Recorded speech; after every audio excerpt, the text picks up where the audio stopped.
Every time it's like, this is church. But welcome. We are so pleased that all of you could be here today.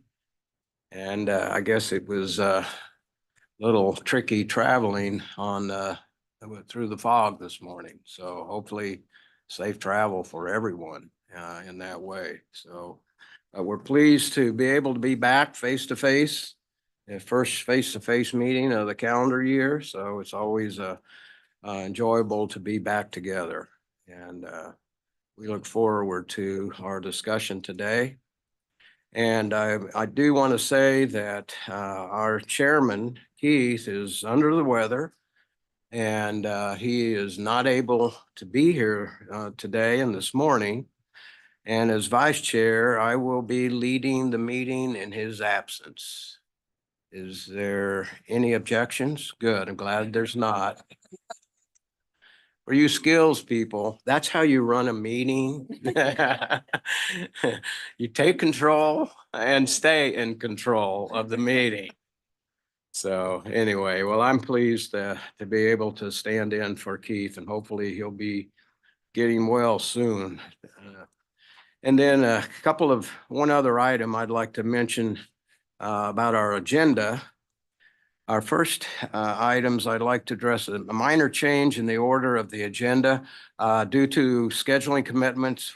We're going to move item D under the other matters, which is our legislative update, to follow right after the approval of the minutes. So that's a change that we want to make as we get ready to start the meeting. Are there any other changes from the TEA to our agenda? Okay. Before we jump into our agenda, I need to mention, as many of you know, two of our TA members have lost family members this month. Deborah McCulka, her husband passed away unexpectedly. And then Mike Bean, our own Mike Bean, has lost his mother earlier this month. And I just thought it would be appropriate, if you're willing, that we stand, have a moment of silence and remembering in our thoughts and prayers these two individuals as they are faced with difficult times of losing, people that are close to them, a husband, a mom. So if you would, let's stand. We'll have a moment of silence.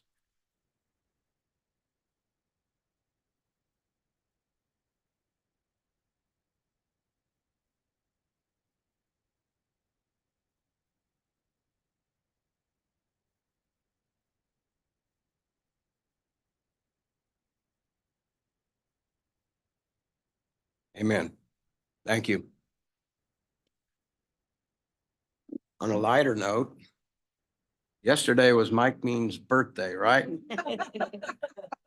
Correct. We celebrated a month, not a day. Oh, that's it. Well, I'm glad you made it in without your walker. That's a good thing. It's a good start. So anyway. All right, we have the minutes from a previous meeting of December 21st of 2023. Any changes? Mr. Chair, I would move to approve. Is there a second? Natalie, a second? Okay. Any opposed? Okay, motion carried. It's passed. All right. Next thing on our agenda, we move forward, is our legislative update, and I'm pleased to welcome and also introduce Fred Patton. He is now he's an attorney, so let's be nice to the guy. I'm sure he's heard every joke in the world about that, but he is in the Government Affairs Division of Harris Kelsey Law Firm, and that's in Topeka. Is that correct? That's based out of Ottawa. Okay, there we go. I'm here. Ottawa. Okay, very good. Well, welcome. We're glad to have you. And if you could just take a few minutes or a few time to give us a little background and Sure. then an update on the legislative session. Absolutely. Well, good morning, everybody. Thanks for accommodating my schedule as we try to get some of the board's proposals in. We meet when people want to meet with us, and we've got a meeting here shortly, so I'm going to run to that. But yeah, Fred Patton, lifelong Topeka. My background in education, if you want to call it that, in 2003, I ran for the school board and I served on the Siemens School Board for 18 years. About halfway through that, a little frustrated with the direction the legislature was going, so I decided to run for the legislature. So I then served 9 years in the legislature. There, I was never really, well, at one point I was put on education committees, but for the most part, I was never on education committees. I served most of that time as chair of the House Judiciary Committee, so anything that dealt with our courts and, well, really pretty much anything ultimately touched on judiciary. I did serve 2 years on the K-12 Budget Committee, and that last year was the year that I was chair of the K-12 Budget Committee when we resolved the litigation with the court. So very brief stint with education, but a good period to be involved in that. Left the legislature, thought I would take a little bit of a break from it, and then a few things like this have popped up. And so now I'm back in the Capitol more than I thought I would be originally. So trying to figure out how it works from the other side, or as the lobbyists like to say, the dark side. Figuring out how it all works, jumping in, trying to take the board's priorities that they had and get some bills drafted and moving things forward. So playing a little offense and then also watching what they introduce over there to make sure there aren't things that we don't like that we need to slow down a little bit. So legislature, we're in week 3. At this point, bills are getting introduced. Lots of informational hearings are taking place. There's been some bill hearings, but not very many yet. That'll really start picking up. This coming Monday is the deadline for members to request bill drafts, and then 1 additional week for committees. So we're getting to the point where we're going to know what all the bills are, and then we'll just have to focus on getting those set for hearing that we like and trying to not get those set for hearing that we don't like. Only other update is the budget. The budget came, or the governor announced her budget, and we like what we see at this point. So and we're getting pretty good feedback from members of the legislature that they seem okay with it too. Of course, we've got hearings, and I'm sure they'll pick at some things, and things will change as that moves forward. But good starting point. We'll hopefully continue to make that better as we move forward. As to the board's proposals, I've got legislators that have given me permission on all of those. We're getting bills drafted. Most of those are ready. Now just trying to find the right time to get them introduced. So that's where we're at. Any questions about me or where we're at with the process? Good to see those of you I know, and nice to meet those of you I've never met before. Well, we appreciate your presence here today, certainly, and we look forward to updates from you because that Absolutely. keeps us connected. Right. And certainly an awareness of how bills are being introduced and how they're moving forward, et cetera, et cetera. So anytime you can provide us with those kinds of updates, Got it. it'll be very important. Okay. And if you guys see anything or hear anything that's being introduced you're worried about, let me know. I'll find out more. So, Any questions? Okay. Well, welcome. thank you. Welcome back to Topeka. Thanks. You aren't being punished, I don't believe. All right, we'll move on in our agenda. We have a group of Skills USA post-secondary officers with us today, and Becky Warren, the director of Skills USA, Kansas. And welcome to all of you. Found out earlier they came from Goodland. Was it just this morning you came in? Okay, all right. Well, that's smart. So, but you're in Skills. You got to be smart, right? So Becky, if you want to come forward and introduce your group or have them introduce themselves. I will. Thank you for having us today. And I want to thank the Board of Regents for sitting on our board, the Skills USA board. We got 2 corporate members sitting on our board. The voice is very important to our agenda and our initiatives that we do. We're trying to focus more on workforce development, trying to get our post-secondary students more connected to that linkage. And so it's very important to us that the Board of Regents is part of that. I also want to thank all the colleges and the advisors that sit as members of Skills USA. Without them, Skills USA organization wouldn't be where it's at today. And so I appreciate it. I brought my state officer team, and this year is our first year we're doing collegiate Skills USA. And so we're kind of taking a step up from the red jackets that you guys are used to seeing. We are actually outfitting them into suits that they will need for their careers. And so these suits go with them when we purchase them for them. And I think they look pretty snazzy this morning. I want to introduce Jeremy Scourgelant. He is an instructor from Northwest Kansas Technical College. You want to tell a little bit about your program? So I teach the cloud and crypto program. So I have students making software, so they're extra software teams, and we really focus on building software for the community and different organizations. And we also really enjoy skills because a lot of times I'm focused on the technical thing, and skills really gets them out and actually being part of the community, like being part of meetings and that kind of stuff. So it's a great benefit, and they also become much more kind of aware and better students and better citizens, I think. So I'm grateful for this opportunity, and it's an excellent organization. So. And I'll introduce you, starting with our president of Skills USA post-secondary team. My name is Kinley Shaw. I grew up in Northwest Kansas. I was born into a blue collar family. My dad worked on cars. My mom was a general contractor or worked under a general contractor until she started her own business, which she's run now about 15 years. I'm kind of a non-traditional student. When I got out of high school, I got a business degree and then got married. My husband was in the military, so we were kind of here, there, and everywhere for a little bit. And we really missed home. We really missed Kansas. So when he got out, we moved back. Now that he's out and we've had time to kind of like settle into normal life, I'm back at school studying cloud and crypto computing. I grew up working on cars, doing woodworking, renovating houses. And so when kind of felt like I had all the physical world skill sets, so I decided to jump into the digital world. I was not a tech person. I have no tech family. It's kind of like scary in my house. Everyone's afraid of it.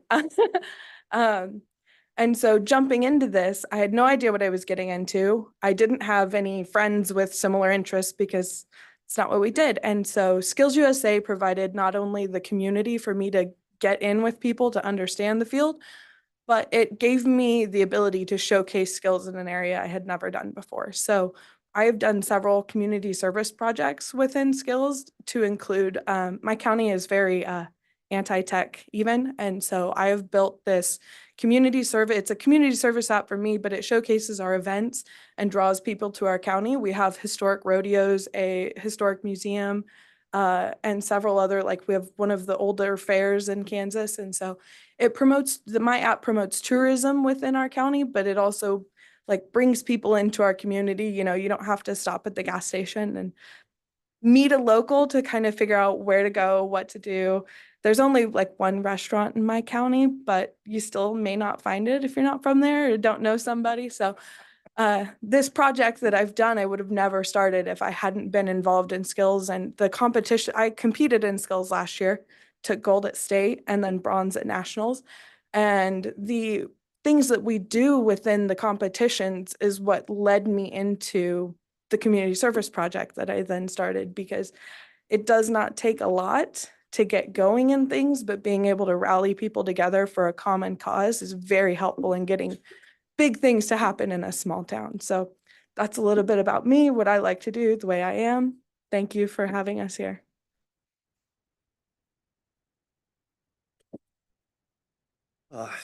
Good morning. My name is Michael Vars. I am part of the Cloud and Crypto Computing program at Northwest Kansas Technical College. And my last 2 years in Skills USA has been a journey of reinvention. I tossed around the phrase reinventing the wheel in my brain last night to kind of define my journey through Skills USA, because throughout high school and most of my young adult life, I didn't know anything about myself. I come from a divorced home and retired military, and so there was a lot of traveling and just not a lot of knowing who I am. After meeting my wife about 4 or 5 years ago, she inspired me to go back to school and chase a passion of mine. And so I joined the college in Goodland. We had moved out there for her work and found out that the college could provide something for me. After attending for about maybe 3 or 4 months, Skills USA was brought up in a meeting, and we had a large campus-wide meeting in our auditorium, and Becky was on the screen because, post-COVID. And she explained the organization to me, and it hit home. I decided that after not doing so well in four-year university, that this would be the time that I did something. And so I joined Skills USA. I ran for district office and became the president of our district office last year. And then I competed at the state level. I was gold. Our competition was in web design, and so we worked as a team. So my president, Kenley, we were a team during that. And so along with getting gold at state, we then got bronze at nationals. So that was a wonderful experience, being able to go out and compete, but also meet organizations that, share the same, mindset and passions that I do. And so over the past couple of years, it's been a challenge, but also, like I said, a reinvention. I've become a better person, a better leader, a better individual, husband, soon to be father. And so it's been a great life for me, and I couldn't have done it without the college or Skills USA. So, thank you.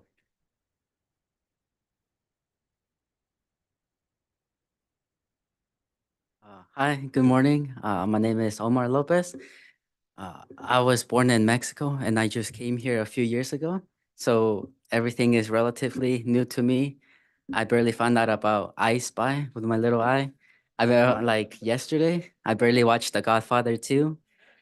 So yeah, a lot of new things. And I'm a first year in cloud and crypto.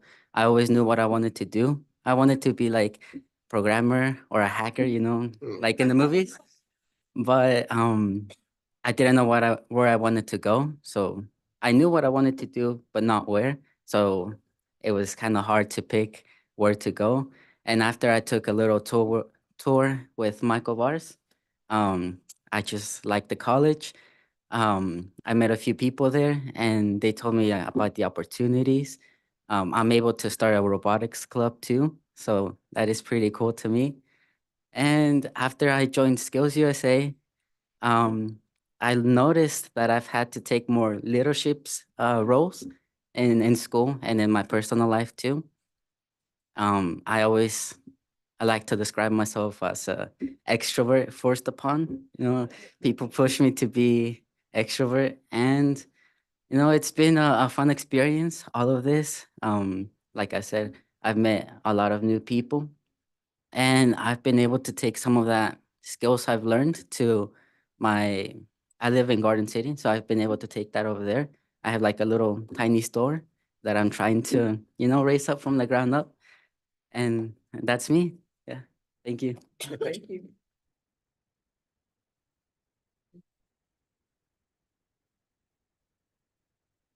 Hi, my name is Emilio Pena. I am raised most of my life in Sherman County, so Goodland was always my hometown. As a kid, I used to always joke that I wasn't going to be a maverick. I was gonna get out of Goodland, and then I ended up not leaving yet. It just seems to be what luck had for me, I guess. But yeah, I was there. I met the great officer team behind me.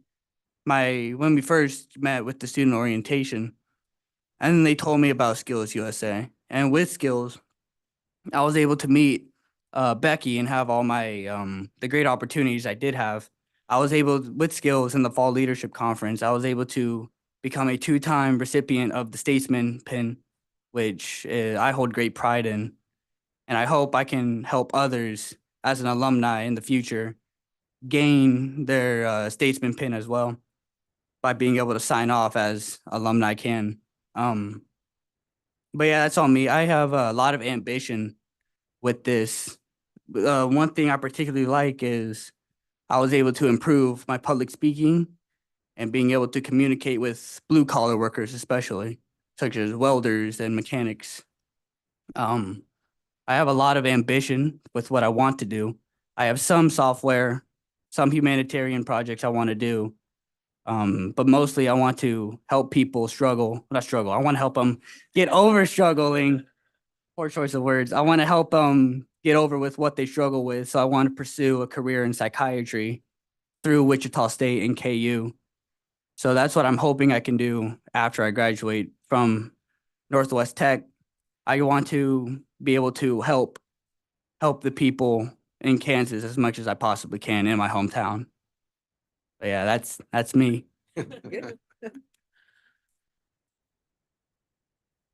That's our state officer team. And one thing they didn't mention is their project. Each year we give them a project or ask them to come up with a project to mark their spot in Skills USA. And Emilio and Omar decided that they wanted to make sure that the Spanish group is recognized in Skills USA, and to help that, to bring interpreters to our state competitions and also redo our literature to where Spanish, the community of Hispanics can actually read our technical standards and prepare them better for our competition. So I thought that was a huge project. And Kinley and Michael are going to revamp our website and make that also acceptable and in 2 different languages or more if we need them. So I commend this cream of the crop. I tell you, they're outstanding state officers. Thank you for having us. Well, clearly impressive, all of you, and the talents you bring, and also as you continue to grow in those talents too. And as I shared just a little bit ago when we were talking, this doesn't end with your time and skills. You're going to have opportunities beyond that as you pass that wealth of information and experiences onto the ones that follow you. So it's a pleasure to have you here. And do any of the TEA members have any questions or comments for our skills team? I have one question. Do you want to tell us anything about Ben Shears that we'll keep it a secret, I promise. Okay, well, maybe we can just talk afterwards. So he got his braces off. Oh, okay. Well, he's trained you well. Okay. Well, welcome and thank you. And good luck as you continue on your path with skills, but also with the life that you've chosen. And don't be surprised if things change as you go along, and that's okay. So just keep moving, one thing I tell individuals that I work with, never stop becoming. You've never come to a point, okay, I'm done. I can't get any smarter. I might be able to get a little dumber, but never stop becoming, because you don't know what's around the corner. There's something around the corner that's waiting for you to get there. And your responsibility and mine is to be ready. And that I've prepared myself to become whatever's next. So congratulations. And we always look forward to this each year, Becky. Thank you so much. Mr. Chair, actually, you kind of inspired a bit of a question for me. Curious, the necessity of having skilled trades, people with those skills entering our workforce is ever more acute. Almost any business owner you talk to will tell you that they're dying to have more people who can perform these sorts of tasks. Back home, are you unique, or are your friends catching on to this the same way you have? How's membership? What would you say to try to inspire others like yourselves to understand how promising the future can be if you So have the right this is- skills? Membership and encouraging leaders has been a big thing, especially for our last year's officer team. Our entire district officer team last year was a group of first-year students.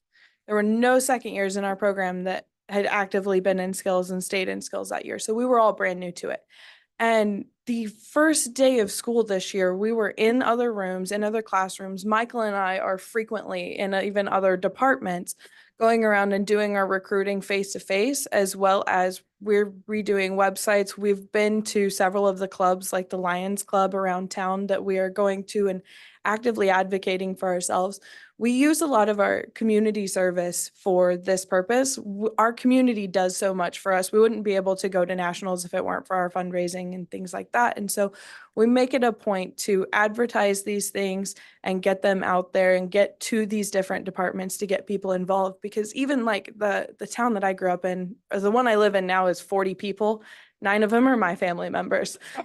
And so like, there may not be a ton of people out where we are, so we're not playing we're not looking for 100,000 different people, but trying to show what even a small group of 5 people can do and how far we can go as first year students, taking at least 10 kids to nationals last year. And most of our nationals competitors were, a good amount of them were first years too.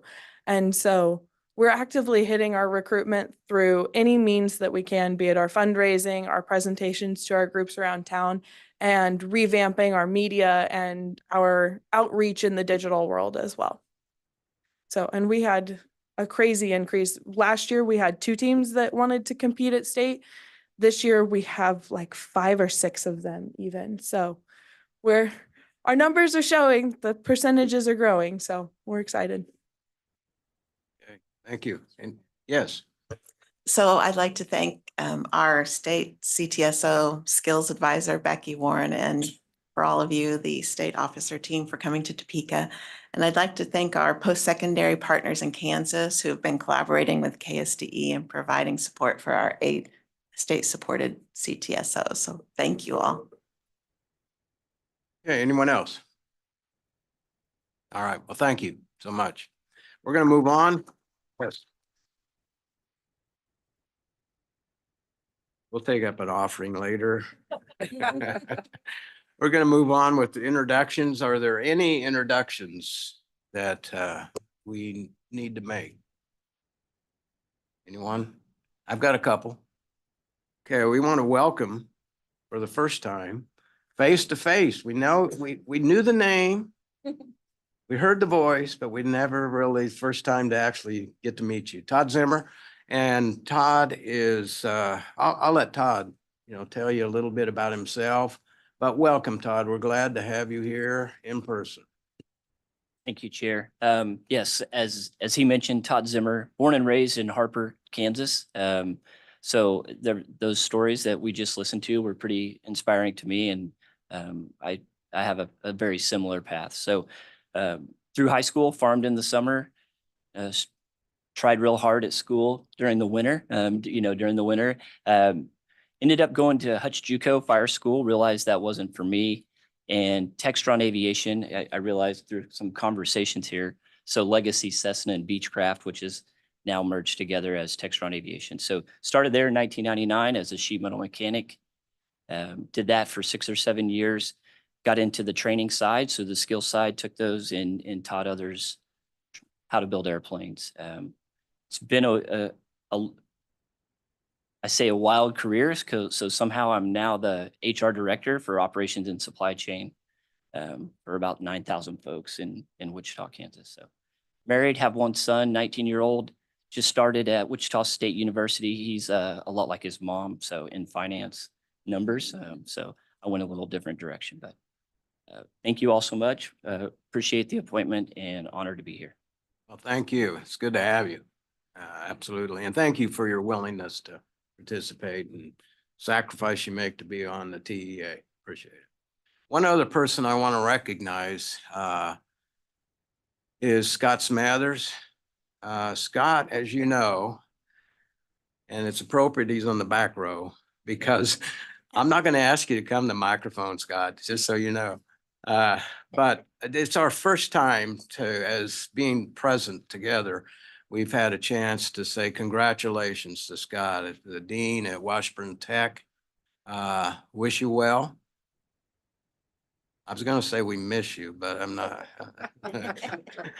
But anyway, we did want to say congratulations and look forward to, the updates from you and participation as your leadership role there. And so congratulations, Scott, on that appointment.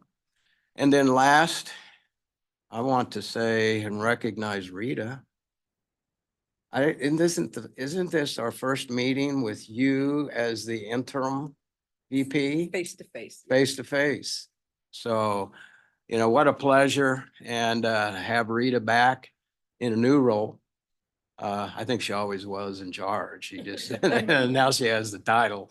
But anyway, congratulations, Rita. And also thank you for the sacrifice you make to come back and fill in, you know, in the meantime. We appreciate it and certainly look forward to more times together. Definitely. All right. Okay, we're going to move on in our agenda. My chair report was kind of what I just talked about. So member liaison reports. Are there any TA members that would like to update us on any of your activities?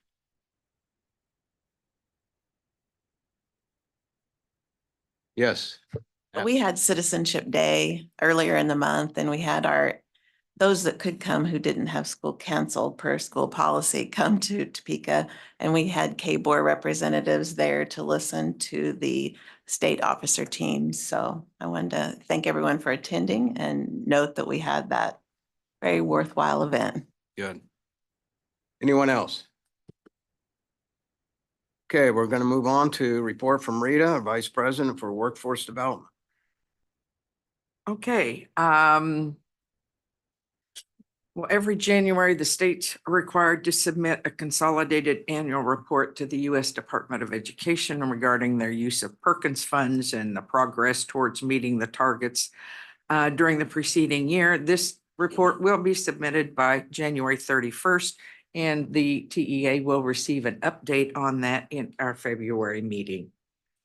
Also, every 2 years, Perkins requires recipients to complete a comprehensive local needs assessment, which will directly impact their Perkins dollar spending.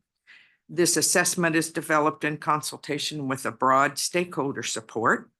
Local areas examine the occupational needs in the region as compared to the programs being offered, as well as evaluating and developing strategies needed to overcome barriers to program participation, to address performance gaps, and identify program needs. And staff would like to take this opportunity to remind all institutions that their new CLNAs are for academic years 24 and 25 are due by February 1st. Staff has also worked with the Kansas Corporation Commission, assisting them in developing a grant proposal to train residential energy contractors.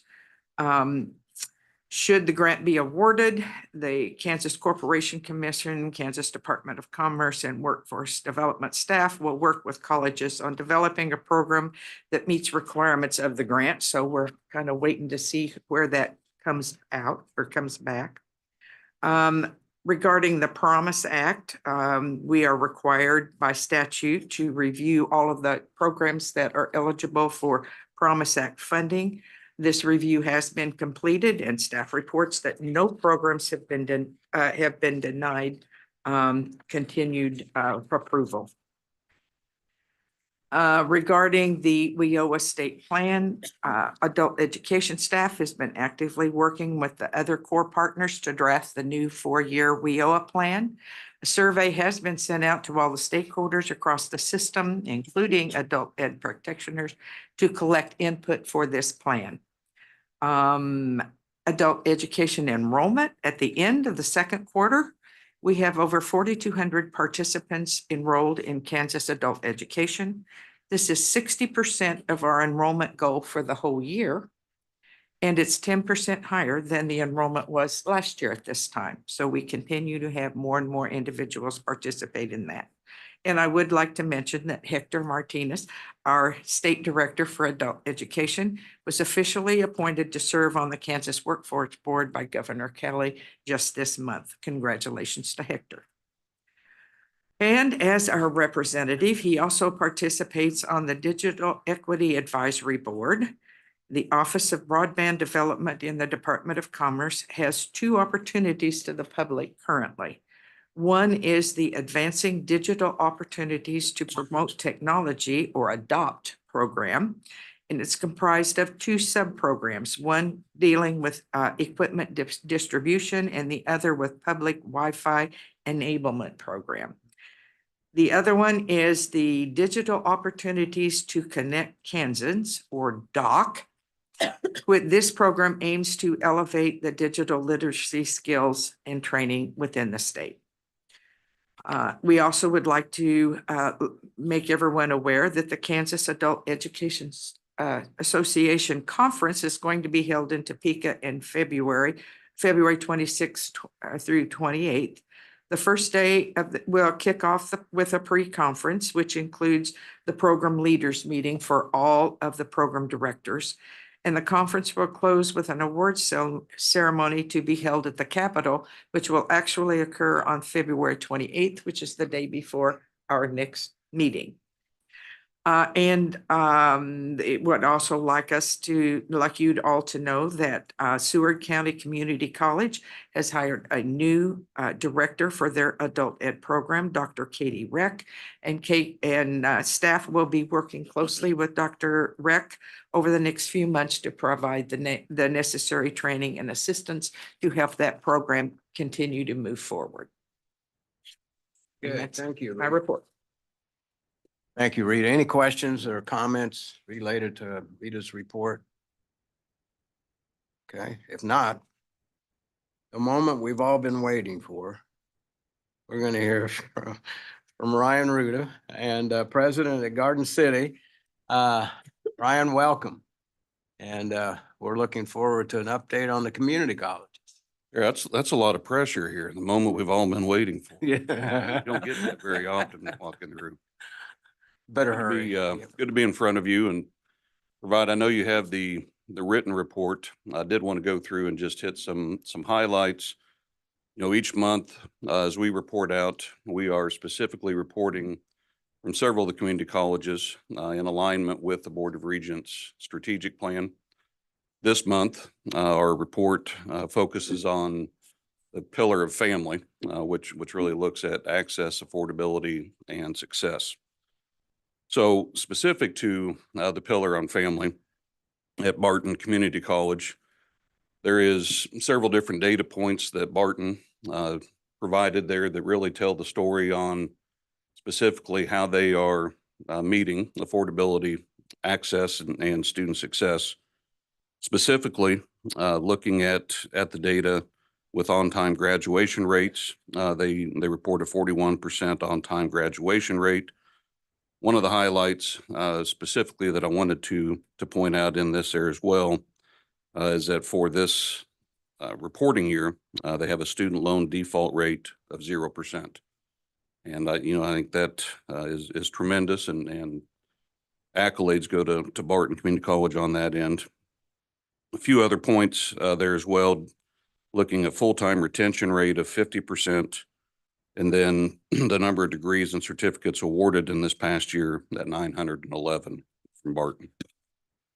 At Highland Community College, Highland provided two specific student testimonials. And again, I think a lot of times we can come up here and we can tell our story, but when you hear it through the lens of students, similar to the Skills USA, it tells a different tale. And, you know, specifically, the two students' testimonials speak about access. The one student talking about the path that she took there through dual credit, being able to earn her degree through Highland Community College, and the other student really focusing on access and affordability, where he graduated high school at the same time that he earned his associate's degree from Highland. So again, going back, really just talking about the merits of and the benefits that come from dual and concurrent. At Highland, they wanted to also note that they do provide through their dual and concurrent programming. They reach into 33 high schools and over 750 high school students, and 18 Kansas high schools also send students for career technical ed to two of the Highland centers located in Atchison and Baileyville. Allen County Community College really took an approach to speak about some specific strategies that they have implemented on affordability, access, and success, looking at really just ways of removing barriers. So they've spent time going through on their website, as well as several different applications, looking at ways that they can remove barriers that may exist on that end. And then they have also launched the state's first bilingual early childhood education certificate program to be able to meet the needs on childcare. Butler Community College, again, provided some data points, just highlighting a few of those. In regards to the Kansas Promise Scholarship, they've granted and awarded over $936,000 in Kansas Promise scholarships to 391 students this past fiscal year. And their foundation is on track to award over $1 million in this current fiscal year to students.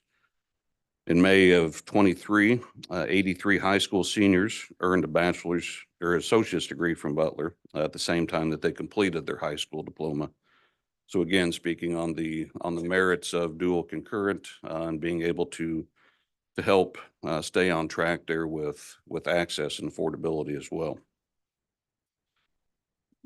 Fort Scott Community College, again, talks about some specific strategies that they have implemented, specifically with their Bourbon County tuition waiver, which waives tuition for all in-district students that have a 2.5 GPA or up to 18 hours per semester. During this past academic year, they had 197 students that received this particular waiver to help offset the cost of attendance.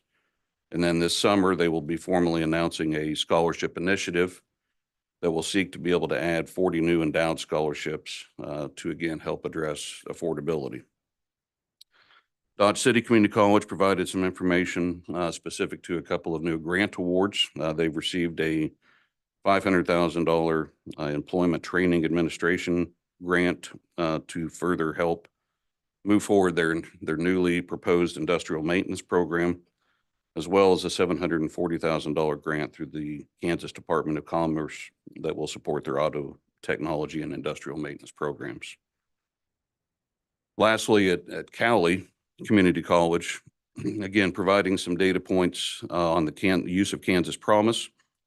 Kansas Promise awards at Cowley have increased 95% from year 1 to year 2 and are on track to increase an additional 76% this year. They have also been working to update their website and several of their applications to be able to help navigate these systems easier for students and eliminate some barriers. And then they also have reported a 62.1% of their college's first-time full-time cohort that has returned and was retained from year to year in 2023. Final point that I want to make is this past year, all 19 community colleges have collaborated and embarked and been working to conduct an economic impact study through Lightcast. And there will be quite a bit of information that we begin to start pushing out there on social media. We've already started to do a lot of that. But all 19 community colleges, typically individually, will conduct these economic impact studies to show within their regions the value that the community colleges bring. This time, in addition to doing the individual reports, the 19 community colleges compiled data to be able to show what the state impact of the 19 community college system is. Just wanted to provide a few data points here to end. Of the 19 community colleges, and this is based on FY22 data, of the 19 community colleges, there are 92,000 credit students represented in the state, 25,000 non-credit, and 8,690 employees of the 19 community colleges. 1 out of every 18 jobs in Kansas is supported by the Kansas community colleges. And from this report, $6.7 billion of total impact is recognized by the state from the 19 community colleges. That was with the B, not an M. And lastly, which I think is really, again, telling the story of the work that we're doing and the training and the impact that is seen, community college graduates will see an increase in earnings of $17,500 annually as compared to high school graduates. So again, these are, there are many different data points and information that we will begin to start pushing out and have already started.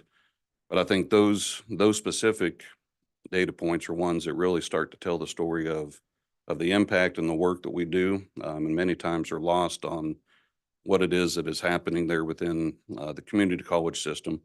Felt like it was important just to talk on what the impact study reported back.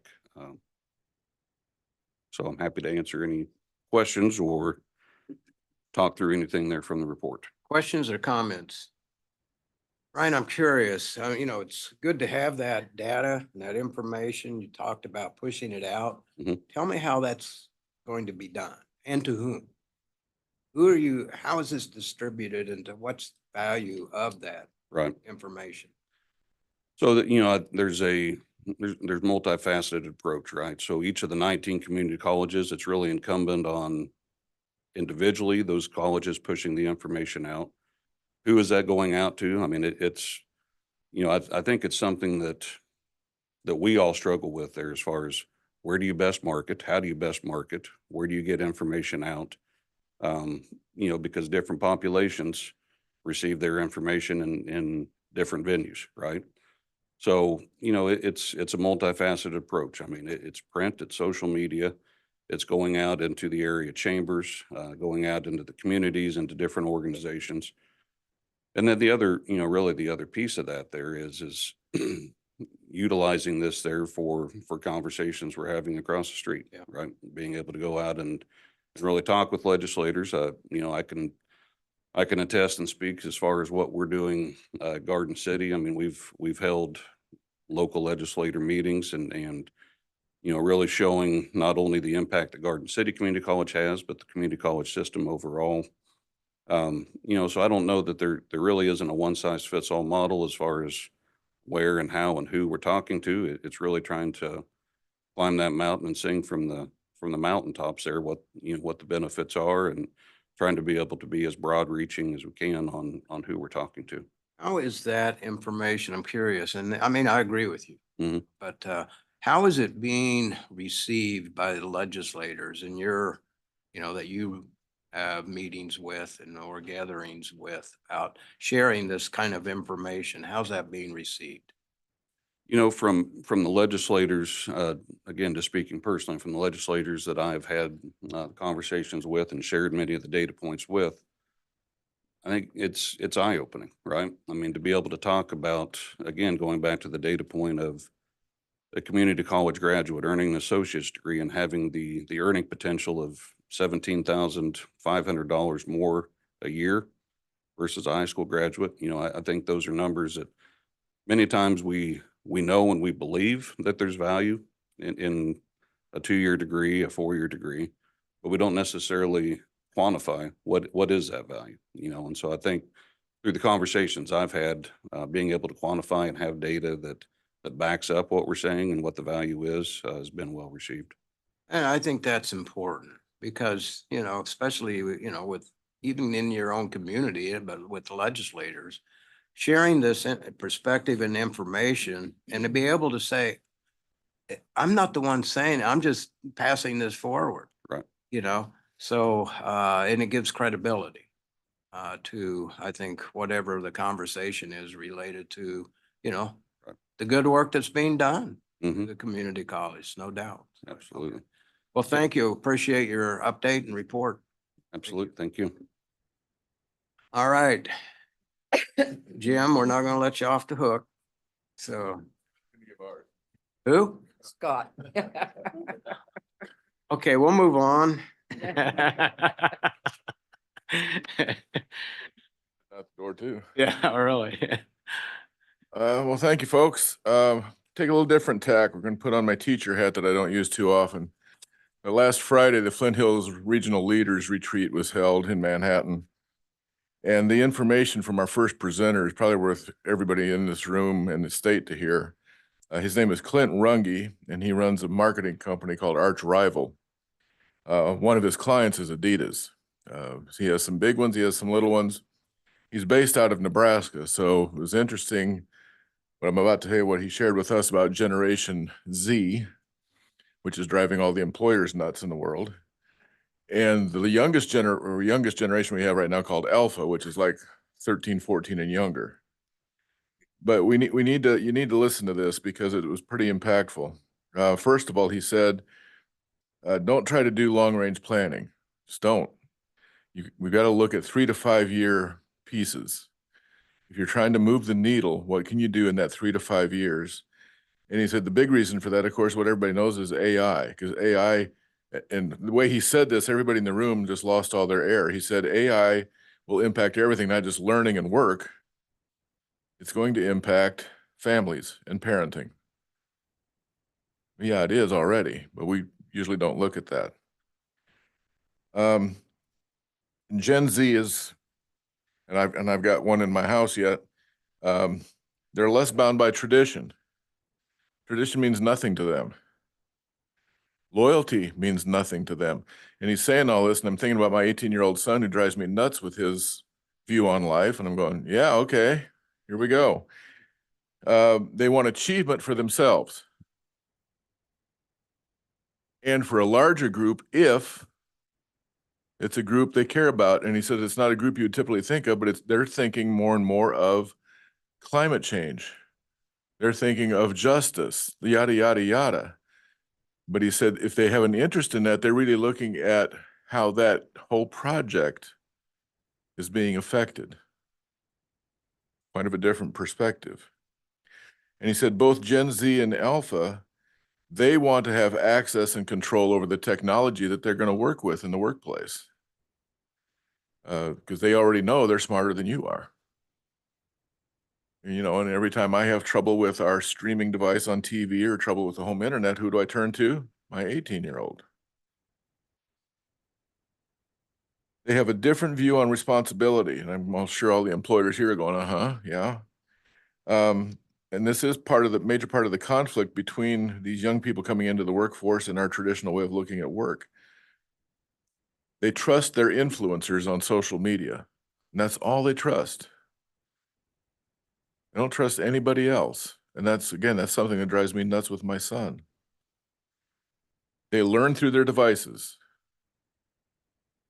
If it's on their device, it's worth their time. If it's not, and I had a talk with some of our marketing folks at the college the other day, and I said, you know, websites, but the traffic is pretty low. I said, yeah. I said, yeah, nobody looks at websites anymore.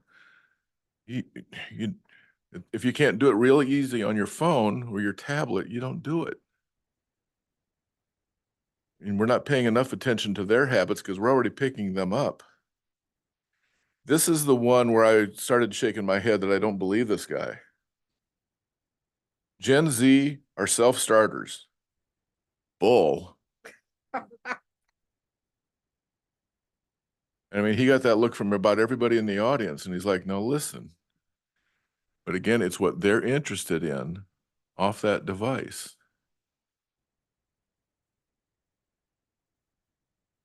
They will navigate that device to figure out, I'm looking for the word answer, but they navigate the device to find a solution. That's different than an answer. Okay? And if they can't navigate it the way they want to, the system, they will form their own system. And this guy also explained that, you know, each of our generations from the silent before me, I'm a boomer, et cetera, most of us worked within the system, and we'd work within the system to change it. But X and millennials slowly, but now Z for sure, they're going to build their own system. They build their own ladders to go wherever they want to go because they don't want to wait for me to fall off and get out of the way. And I thought this was important, listening to what we want to accomplish in education. We're all concerned about college going rate. Worried about skilled workforce. We're worried about, we need, according to that one study the Regents had done, I think, 30,000 bachelor's degrees holders within 10 years. doesn't matter to these people. And that's where we're going to get these workers. And so part of the challenge, I think, and we've talked about this off and on, is we talk about a bachelor's degree, we see it how it's always been. Do we need to repackage it in terms of these skills and credentials and badges and modules that keep up with these changes? I've said for years, and I've been in higher ed for over 40 years, but especially the last half of my career at two-year college and especially at Manhattan Tech, you want to watch the universities take a huge jump in student performance, make sure their students come to a two-year college first, because we teach them how to learn. And both at the community colleges with tech programs and on the tech colleges, I'll guarantee you that kid likes to learn with their hands. They love applied learning. I got a kick out of the Regents retreat last week, Rita, with the goal of everybody doing applied learning. But the applied learning stimulates the brain to then figure out the theory. But for centuries, we've done all this backwards. With Gen Z and with Alpha, they definitely are going to respond better to that. Show me why I got to do this, so I think it's neat. And then I might start thinking about, how do I apply it different ways? Why does this matter? Why do I need to learn more about it? And so it's hard to change all of our traditional approaches with work and with school and education. But these kids are smart in a different way, and we've got a responsibility to change to meet that. Two other points. We also had a presentation from folks with the Kansas Health Institute in Stormont Vale that noted in 1991, Kansas was eighth in the nation in overall health. Now we are 29th. That was depressing. Then we got more depressed with General Meyer from Fort Riley when he said, you take the nation's population as a whole and take the age range within that population that's eligible to be in the military. Out of that age range, less than 30% actually meet the qualifications to be in the military. So he says we're actually down to somewhere between 18 and 24 million people in the country that could actually serve. Well, it's too late to make a lot of babies to catch up. So again, the reliance will be on technology and science, which is a role for everything in higher education. And finally, we had Ed O'Malley in. And as you know, he's moved over to Kansas Health Foundation, and they did a statewide survey on trying to get some feedback from Kansans. And he said it was similar to what happened when he started the Leadership Center. And he said, for the most part, most Kansans don't see Kansas as being very collaborative, innovative, or leading in anything. We don't experiment. Well, that's not right, because we know we do, but how do we get that out? Just like Ryan and all of his colleagues, all of my colleagues, right now we are inundated. I get 6 to 8 calls a week from business and industry leaders wanting to meet with me and my folks. What can we do to help them? But we've also got to figure out then to take Gen Z and Alpha, crank with that. So I guess part of my visit with you today is, how do we keep taking a look at how do we keep tweaking that needle with some more innovative, non-traditional approaches that put this puzzle together with those different pieces. Otherwise, I'm afraid we're never going to move the needle as far as we need to. And with that, I'll get out of the way. Mr. Chair. Well, yes, I think we have some comments.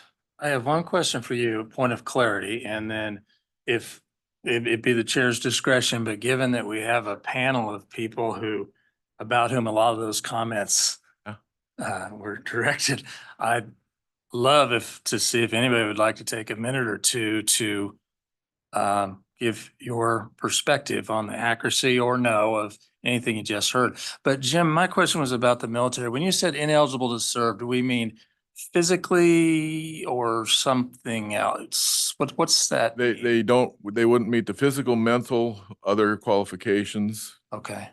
So the concern is we don't have enough to keep feeding the pipeline the way we fed it. How do we overcome that? Okay. Okay. Hey, any of the Skills USA folks are brave enough? We'll be kind.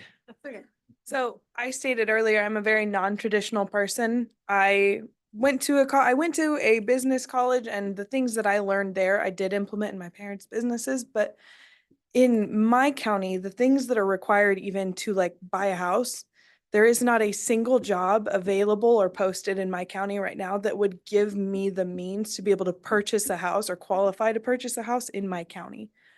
I made it a point and a goal to purchase and own my own home before I was 25. And so I had to take a very non-traditional route. I found a home and I found a seller that was willing to finance me, and I had to work my absolute butt off to get it paid for. But I did. But there was no traditional method in which that would have allowed me to have done that otherwise. And the same thing applies to the way that we want to learn, the way that we want to teach. I have food allergies. My son has food allergies. And so there are several things like I can't go into a grocery store and pull something off a shelf and just like trust it. My son's allergic to red 40, and it's in like absolutely everything. And so like I can't even go get a loaf of bread at the store. So I'm going back to some of the traditional things, like I home make my own bread. My food is very farm to table. And that is so weird in today's day and age with consumerism. So we very much will say, man, this is my goal. This is what I know I need to do. And how am I going to get there? My first degree, I learned a few things and I applied them, but I can't go get a job in business because it's not enough anymore. So we do have to reinvent the wheel to get done what we want to, because the traditional method has proven that it doesn't work. Either the expectation is too high or the resources are too low. And so we make up our own means, whether it's using we work in software development, we work in computers, we use a lot of AI in our day-to-day. I have built parts and pieces of AI. Omar and I are currently working on a competition through Microsoft on how to combine different AI technologies to better improve the world around us. And our app that we're designing pulls parts and pieces of several AI tools that are available. And if I told you how it worked, you'd sit there and go, whoa, how do I operate that? How am I going to make this work? And it's not available to the average Joe. So what we're doing in the way of like food allergies, dietary restrictions, there's an AI tool that will run through your camera and it'll read text and analyze images that are available or in front of it. And it will pull the information out of that photo and then send it to another AI tool that will align everything that it read into readable data, and then return you either recipes or it'll flag your food, whether there were allergens that weren't safe.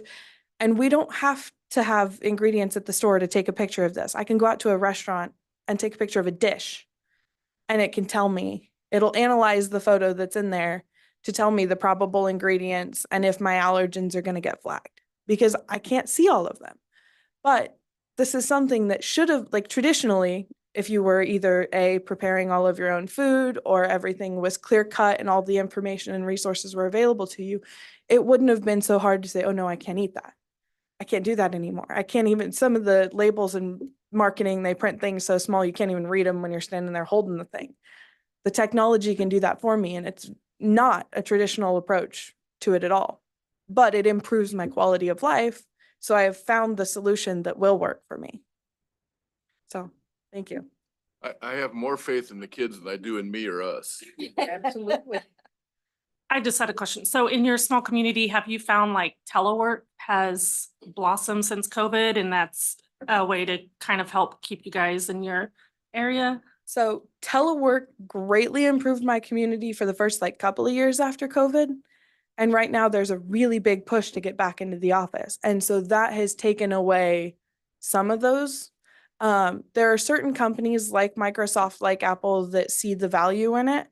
And so I graduate in May, and so I'm actively job hunting right now. I'm working on a startup. So like I said, the community I'm in, my town's 40 people, nothing's online. So I've been working on freelance stuff, building websites for businesses, getting more of our places online. And that's only so sustainable. There's only so many businesses where I am.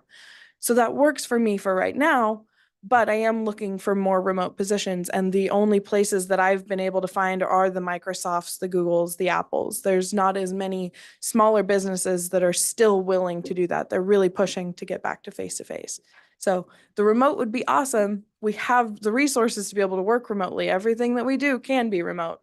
And it's just kind of people are trying to push back for the traditional pathways, and it doesn't work as well for some of us in these more remote areas. Okay, it's kind of like, I think someone said earlier, one size fits all. That's not realistic. But it's also, I think, perhaps short-sighted to say, let's just throw it all out and just go with everything new. We can build on things and learn from past experiences and be willing to open our mind and ourselves to these new, whatever you just talked about. I have no idea. Whatever you do. When I go out to dinner, I don't plan on taking a picture of anything, but maybe I should start because I don't know. It is a fascinating time and a fascinating conversation. And I think our responsibility is again to be open to gain a better understanding of what's new and not be so quick to say, well, that's not how we do things around here. I had one job that in Wichita with Wichita Independent Business Association, and they got a grant from the city to do economic development. They asked me to come back and part-time and lead that effort, meeting with businesses and, trying to help identify barriers and how we could help them grow their businesses. The executive director, he kept saying, Ray, we need to get you a tablet. So when you go and meet with these businesses, you can enter that information right there. And he kept telling me, we'll get you a tablet. We'll get you. I said, I'll get my own tablet. And so, I don't know, a month or so later, I went into his office and I had this case with me. And I said, hey, I got my tablet. He said, well, let me see it. And I pulled out, and some of you will remember the Big Chief tablets. I pulled that out of that case and I thought, that guy's gonna fire me right here. But anyway, so my point being, we don't want to be so stuck that we don't consider new approaches. But we also don't want to be so narrow and so quick to abandon, things that we need to build them. So anyway, it's a challenging time. There's no doubt about it in that way. But I'm glad to hear, a perspective. I saw a couple of you during Jim's report shaking your head like, keep preaching, brother. So, okay, thank you so much. All right, we're going to move on. And discussion agenda. And we're going to hear from Associate Director Sherman Chambers on Excel and CTE fees. So welcome. Thank you. Thank you, Chair Frederick. Good morning, everyone. So in your packet, you have an issue paper. We've included in the background information reference to the statute, and this is what charges the authority to review the Excel and CTE fees annually. When you look at the spreadsheets, I realize it may not feel like you are reviewing fees just for high school students. These are not all of the fees for all post-secondary students. These are just for high school students. The guidelines for this process were developed in 2019. You also have reference to that with the technical and community colleges working directly with KBOR staff to set up those parameters. We've also got a list of allowable and non-allowable fee items for your reference. I would also just mention that Excel and CTE fees are only applicable to tiered courses. And these are the courses that are teaching that occupationally specific applied instruction that we've been talking about. So before we switch over to the spreadsheets, we've also, at the bottom of your issue paper, we have got a couple of items that we're bringing forward to request a little guidance and clarity for staff from the authority. The first example is a course materials fee with a rate of $20 per credit hour. The reason that we're bringing this forward is this appears to be for ebooks and textbooks and so forth, but a fee listed as a per credit hour fee instead of including the specific textbooks or e-subscriptions is not typically how we see these fees submitted. Additionally, we have some instances of printing fees where the curriculum is either on a website or perhaps an instructor has created a workbook and the institution is printing that to provide to their students. So we have those that we'd like a little guidance on, if you will. And then we've also put on the third page of your issue paper, we are also requesting some guidance regarding the variances that we see with certification testing. And there we've provided you OSHA certification as an example, but we have some other certification testing fees where the dollars vary quite a bit from institution to institution. I would just share with you, it's kind of hard for staff to identify these variances as the fees are actually being submitted to us. And typically, while the institutions are submitting their fees, we're focusing on making sure that the fee type and the description match up and make sense. And that, more importantly, that hopefully that fee description provides enough information for the authority to confidently review those fees. We are not requesting revisions based on the dollars for those fees that are submitted. So we have all of that to think about. And then we have the spreadsheets. These are in a separate book there for you. So the first section of that book are the fees that have been submitted for academic year 2025. And these are just new fees that are being added or existing fees that are being updated for AY 25. These are sorted by institution, and this section does not reflect any fees that have actually been removed. We'll talk about that in a second. The fees that are designated as optional by institutions are included here, as well as those that are student expenses. Student expenses are an estimated expense for materials that a student would be expected to provide for themselves. So, great example, you can't go to a welding course in flip-flops. You need appropriate footwear to do that. So that's a student expense, and those are a somewhat estimated expense from the institutions. And on this chart, you of course have your course ID. If it's blank, it's actually a program level fee. You have the course or program to which the fee applies, the fee type, the institution's description, and then the fee amount. So when the authority is prepared to do so, this is the section that would require review and action. I would also mention that last year, the academic year 24 Excel and CTE fees appeared on the consent agenda for the board in their review. Also, if anyone listening would like a copy of these fees while we're in the meeting, you can email Tobias Wood, and that would be twood@ksbor.org. And we can send these out during the meeting, or we can also send them to anyone who would like them afterwards as well. And then the second section of the book that is in front of you after the pink divider, this is a comparison of academic year 24 to 25 fees. It's included to provide some additional context for the individual fees that are under review, and then to also give you a sense of where fees have been removed completely. So this is a 2-year snapshot of changes. This is sorted by zip code, and then each institution is listed. And when no fees have been submitted for a certain program by the institution, you'll see that. So right at the very top for agribusiness under zip code 010102, agribusiness Highland Community College for academic year 24, they did not have any fees, and then they submitted $54 for academic year 25.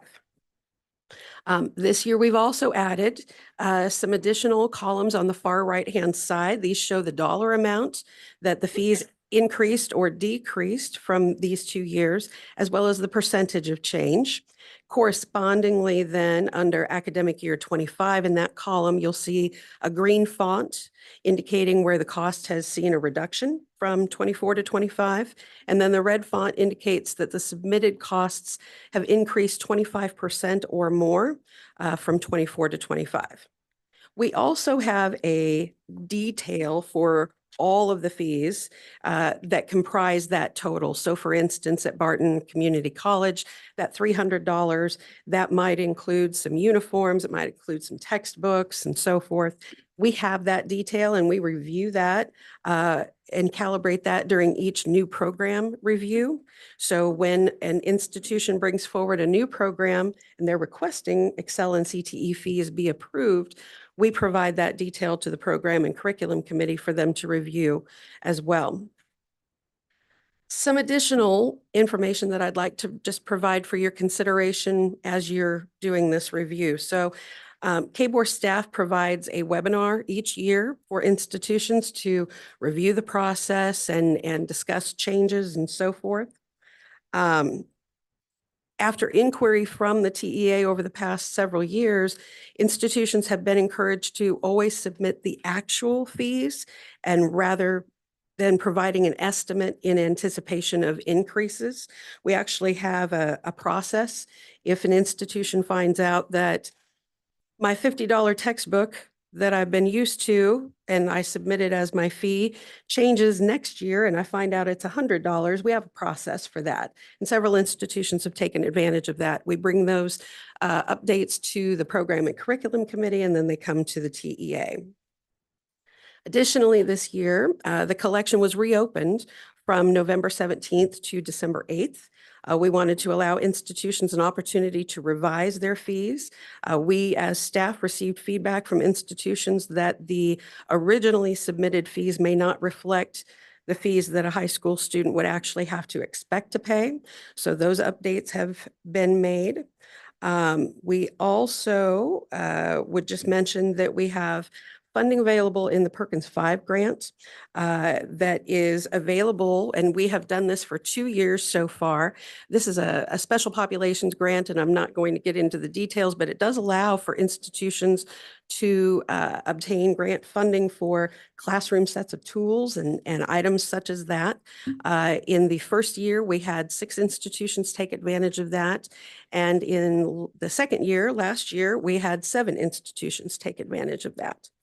And we know that this is a significant amount of information to absorb. So again, that first section of that book would be what you would be actually approving and forwarding to KBOR when the authority is ready, and I would stand for questions. Okay, questions? Okay, David first. I've been out of this about 5 years, so, but if I remember right, and I came from an institution, I think they had low fees, but as you see some of these increases, especially in this spreadsheet, 400, 600, 1200%, is that limiting access to anybody, especially high school students? And number two, kind of part of the question, maybe Ryan and Jim and even Carter in the back, I remember some of the school districts pay the fees. There may be some other agencies that pay the fees. So do you have any numbers on our students being not given access because of the fees are too high, or what percentage of the fees are being paid by somebody else and the students actually aren't paying those? Could somebody speak to that? Or I would just offer a point of clarification about that too. When we reopened the fees, that was one of the items that we specifically were clarifying, that if you had a scenario where the fee was being charged, but then perhaps covered by the school district, or the fee was being charged, but then it was being scholarshiped, or a grant was taking care of that, that we wanted to see those fees removed. Because what we sort of want to end up with here is, this is the list of fees that a student looking to come into the program, this is what they should expect to pay. And if a USD is handling those fees, then that's not something that that student should expect. So we worked on that this year as well. And I would just I guess my turn it over if. next part of that question is if they are having to pay some of them pretty huge fees, is that restricting access? Do you have any numbers on those, on that? We as KBOR staff do not have numbers on that. We would estimate though that it must certainly be presenting a barrier for some students, certainly. Yeah, I mean, I do not have numbers to specifically go to your point there. I mean, I would say, you know, the variations are vast across the board as far as the conversations that are happening with the 2-year and the tech sectors in the school districts, on what's being paid, that differs across the state. You know, to your point there on, is this an inhibitor? Is this going to remove access? You know, I think quite frankly there with some of the programs, I mean, those are the conversations we're having there, is really looking at the cost of the fees and if those fees are significant, those are programs that really aren't being utilized or taken advantage of there by high school students there because of that. So, you know, those conversations are ones that we definitely have, speaking at Garden City. And I know many of the other institutions do, but I don't have the data to support exactly what your question is. Pretty similar. And I mean, I've instructed our folks, we get any real hardship cases, we're going to work to find somebody else to pay the fee or waive it, do something. We're not going to keep students shut out. Curtis, you had a comment or question? Well, I guess I just reflect on that a little bit. I appreciate that inquiry, and that's obviously key. Our role in judging these fees presumably has to do with whether they are a fair and accurate reflection of the institution's costs in rendering the services, right? If there were an issue of those costs stripping out a segment of the population that would have liked to get that education, that's sort of policy question in terms of getting it paid for some other way, wouldn't it be? I'm just trying to get myself framed up here in terms of how we're to be judging these. And then I guess a subset of that would be, I'd have to really depend on you all to draw our attention to anything that you thought wasn't an accurate reflection of their actual costs or what it takes to get these things delivered. Am I in the right head on this? Yeah, I think those are, certainly valid, questions to be asking and perhaps even concerns. Who else? Mike, you wanted to comment? Yeah, I think everyone in the room knows how I feel about fees and specific to Excel and CTE. To David's point, I just think we're limiting access to the intent of what this legislation was put forward to expose young adults to career and technical education and possible careers. And now you're asking a family that potentially could have multiple barriers, including financial, whether that's living check to check or month to month, to, as an example, pay $1,200 to $4,000 in fees on top of all the other aches and pains that they have. I get real concerned when I see, 200% increase or whatever it may be. The reality of an Excel and CTE program, I think, should be $0 fees. To allow young adults to have that experience and expose them to career and tech ed, but also to careers in Kansas. And I would have a hard time, as many of us would as parents, with our student or our family members going to school, realizing, yeah, great, you got a scholarship and you got Excel and CTE paying your tuition, but oh, by the way, Dad, you're responsible for $1,400 in fees. That's a tough thing to swallow. So that's my overall concerns. And to your point, I think we have a question of at what point do we say enough? I get an OSHA certification. I get those kind of things that a student can leave with, and I have no problem with charging a student $10 for an OSHA certification, that's great, but man, it just gets disheartening when we're creeping up into the 1,000+ in fees. I'll step off my soapbox, Ray. All So right, now, we want your feedback. Yeah, David? And I've been on the other side of it. You've got to, you can't teach programs if you're losing money. So I understand that. I guess my concern mainly would be the high school students. They're not eligible for federal financial aid. So, we have the program where the state's paying the tuition. We want to get kids in that, at least we did. And that's where I think the barrier is. They're getting their tuition paid, but then if they have 1,400 in fees, that's going to restrict some of them. Now, the regular age college students, federal financial aid, and hopefully a lot of those will be able to cover it that way. But high school students, at least unless they've changed it in the last 5 years, you're not eligible for federal financial aid. And so you're going to have to come up with that. And I think that's my concern, I guess. And I didn't know if anybody had done any numbers on it. Rita? I just would like to remind everyone that these are also students that colleges are getting paid the CTE fund, the fee that is designed to pay 100% of the cost. That would include the student part as well as the local part and as well as the state part.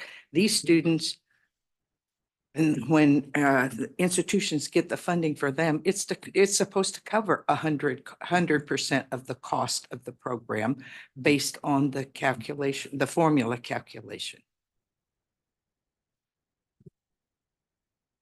Cindy?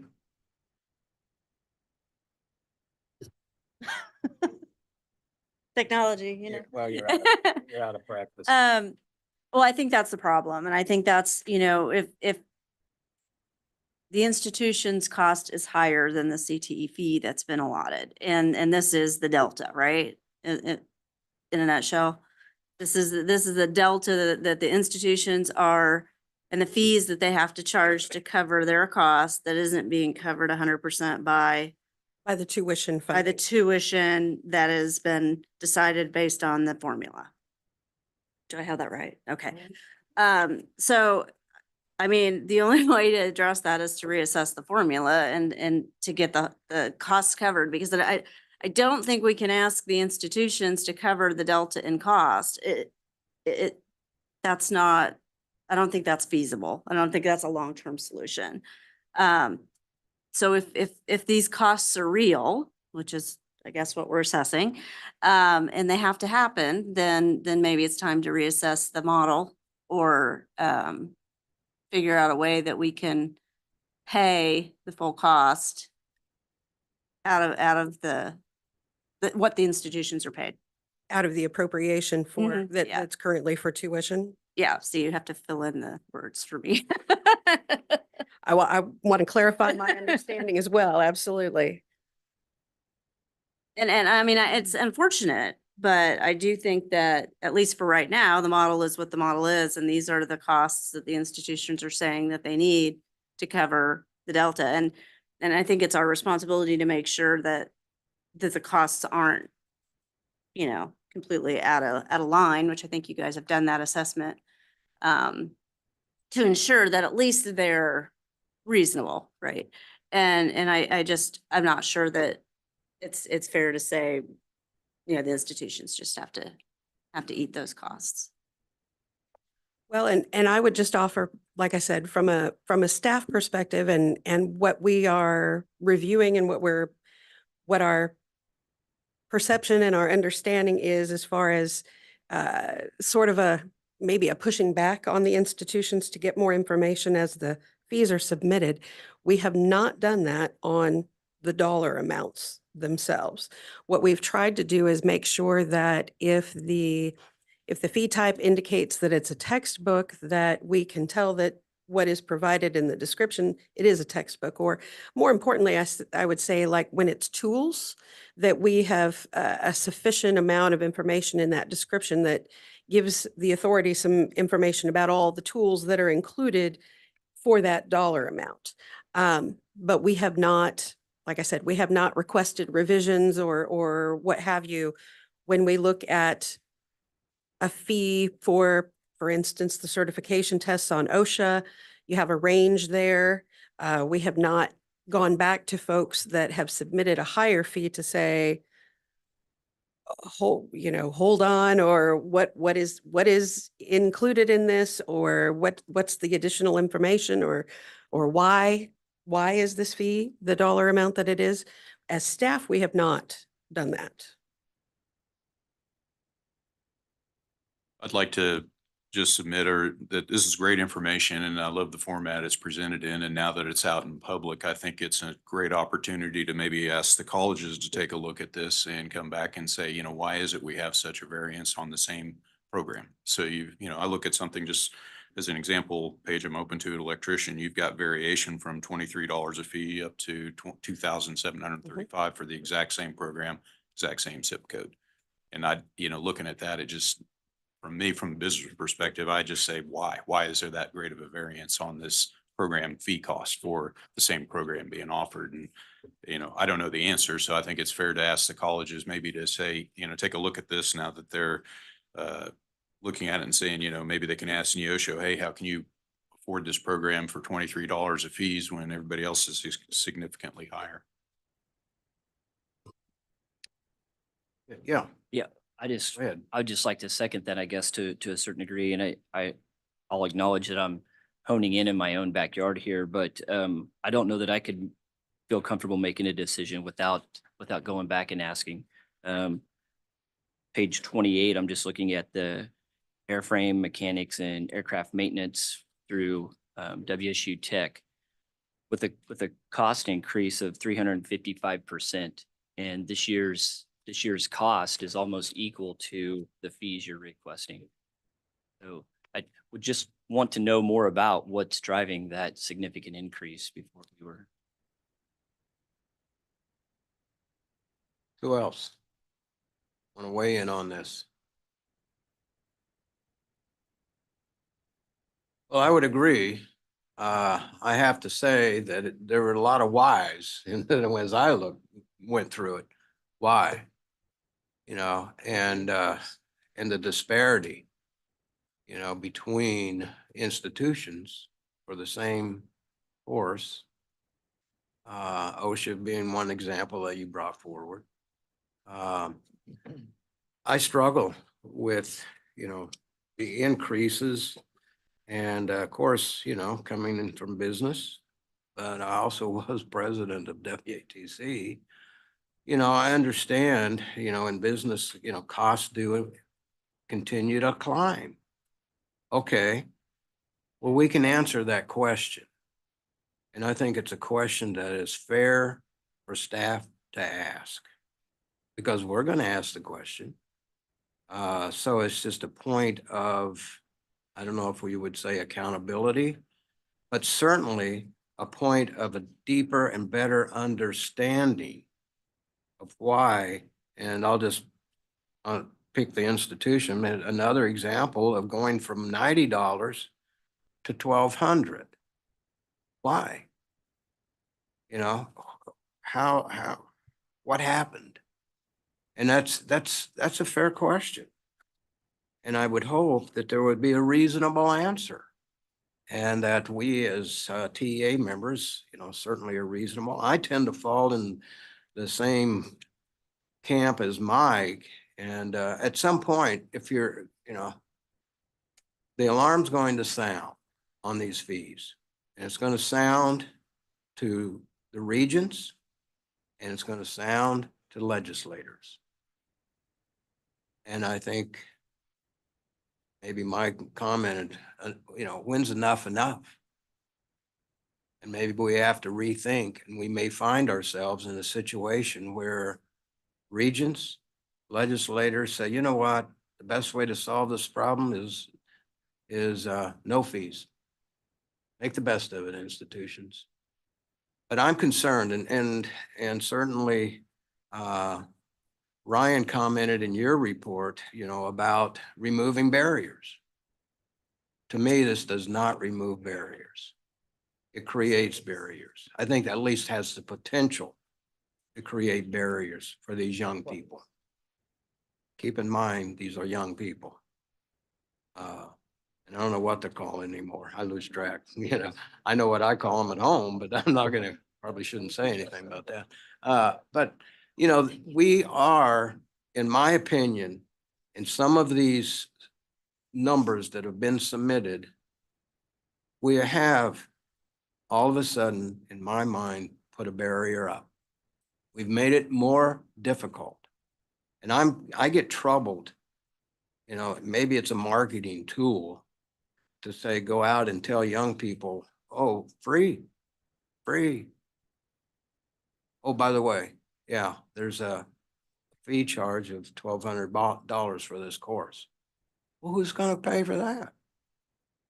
I guess mom or dad, or we're gonna go a different direction, actually, because we can't afford this free course or program.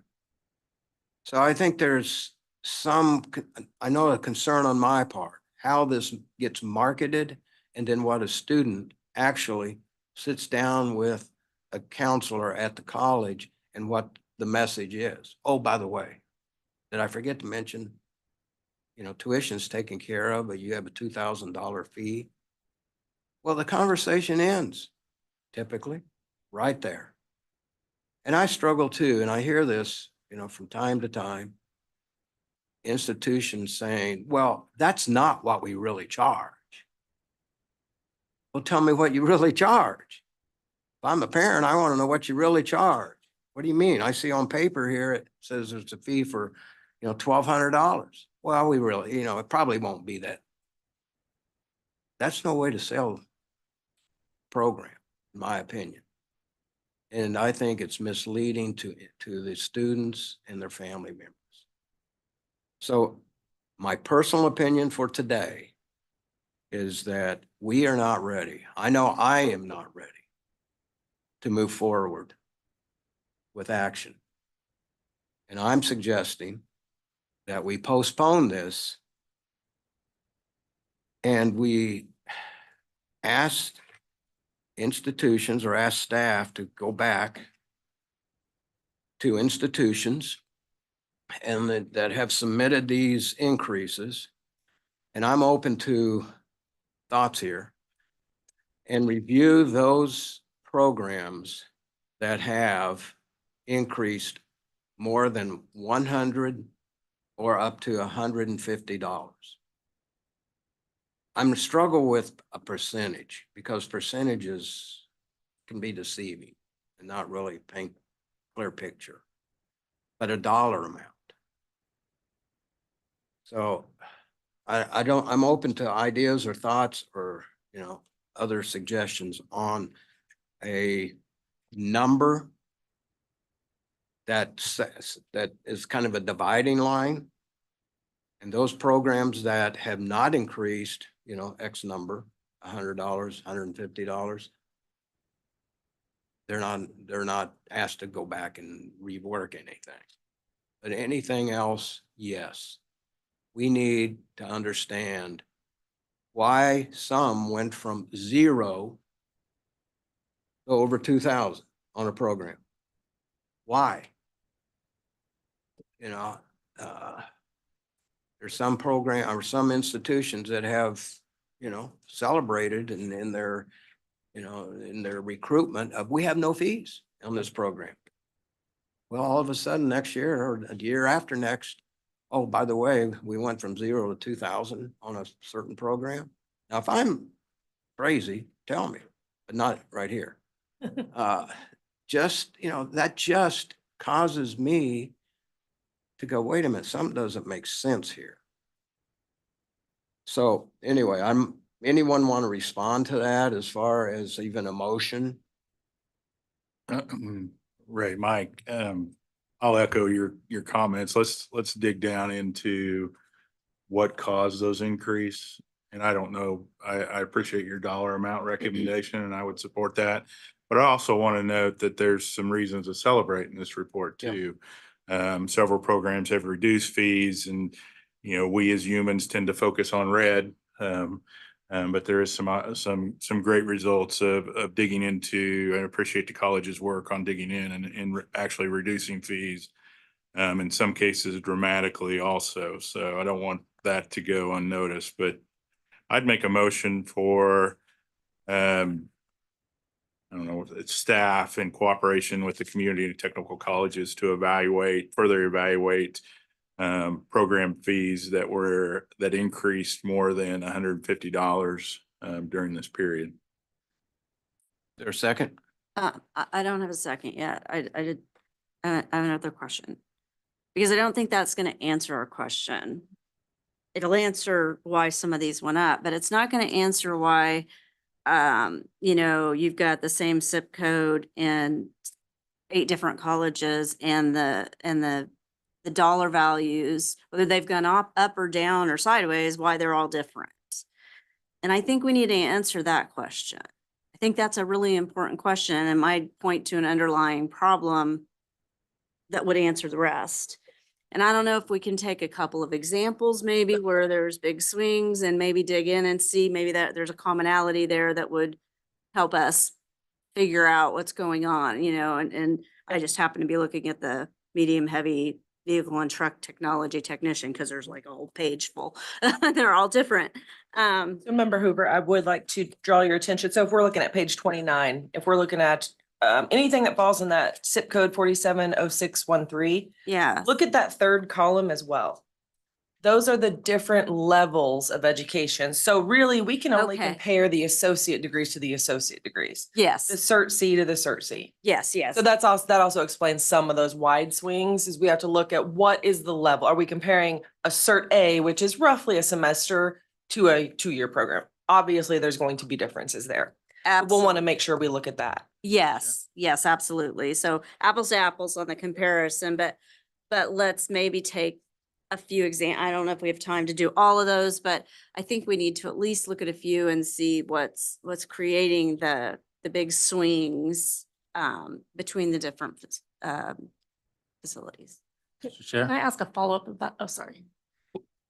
Were these program costs though, didn't you say that these are only like what is actually paid? Because some of them are subsidized kind of by USDs and grants and things like that. So could that be a swing difference? Because these aren't actually the program cost, right? They're just the fees that the students.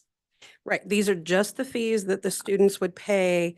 The tuition is already covered. Yeah. And when we reopened the collection, one of those things that we did specify is that if you have a scenario where the fee is covered by a USD or a fee is charged, but it's covered by a scholarship internally within your organization, that's not what we're requesting here. We want those removed, and what should be So could that be submitted. some of the swing by different colleges? It could be if they didn't remove those, Yeah.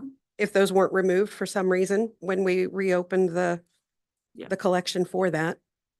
That's possible. Mr. Chair, I have a Curtis. so I guess I'm curious as to what an individual institution might be able to contribute to that question. So for example, I'm just glancing at page 28 at the airframe mechanics thing, and I see 2 Cert A's. One of them's Neosho and one of them's Wichita State. Mhm.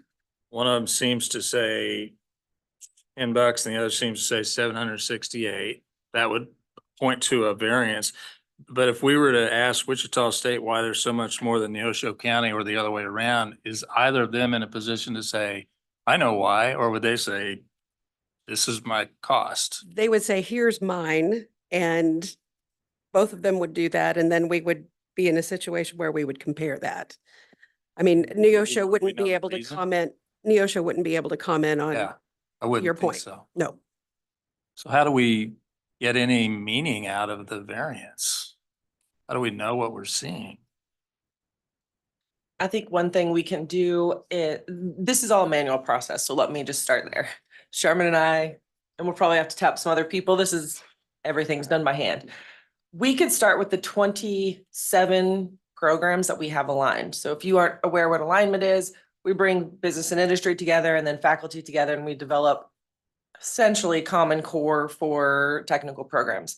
We could start there. So if we are comparing welding Cert A, there is a minimum that needs to be in there regardless of the institution. So we can compare, that's comparing apples to apples. Now, if we're comparing, I don't want to speak for Neosho or WSU Tech about the airframe program. Neosho's is newer.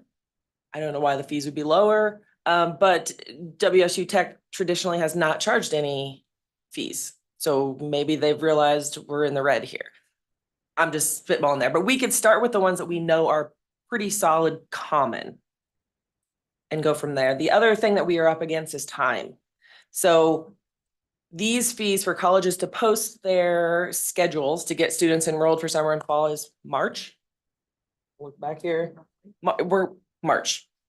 So we have about a month or two to get through this process. So if we could maybe focus on the large swings. So if we see the large swings and then maybe start on our aligned programs where we could hit the things like OSHA. Why do we have a $50 swing for OSHA 10?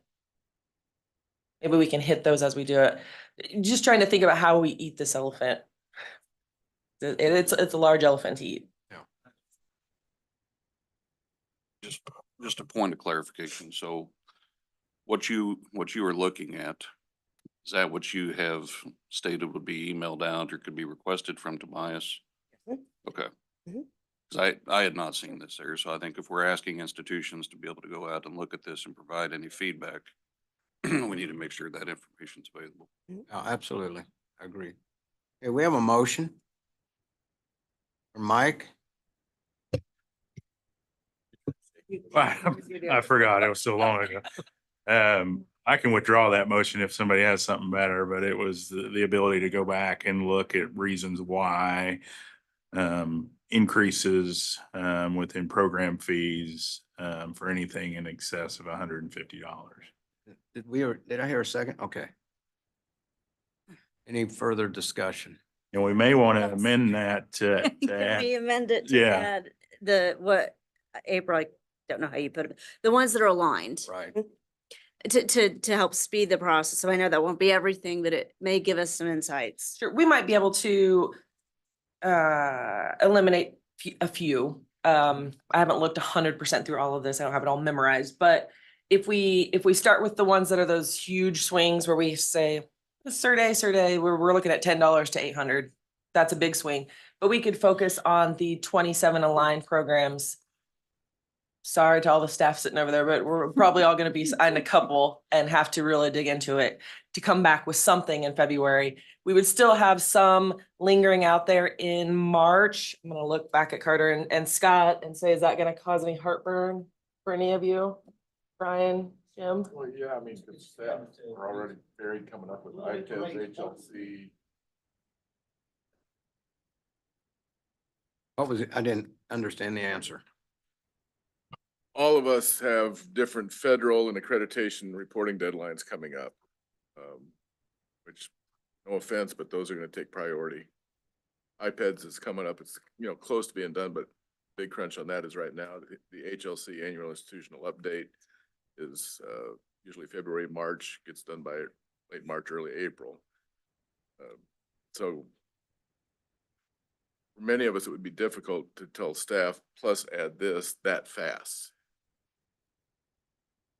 So what's realistic?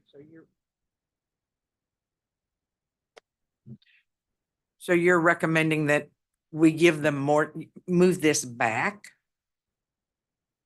Because of other reporting requirements that the institutions are currently under. I'm not saying this isn't important, but HLC and iPads are Absolutely. critical.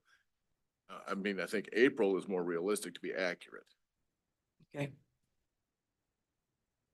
Do we have responses from any of the other institutions?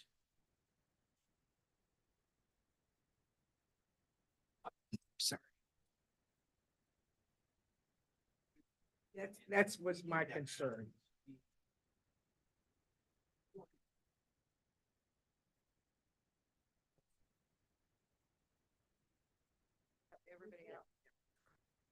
So again, we're starting now and we're working with the USDs to recruit students into these programs. So we need to know what these fees what fees are allowable to be charged for those who do charge fees.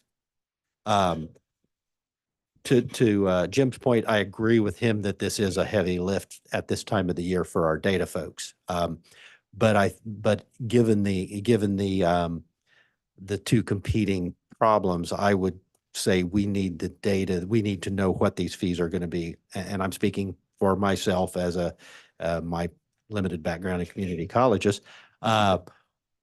We need to know these so we can work with our USD, so we can work with students, so they know what they're going to be paying, to Ray and Dave's point.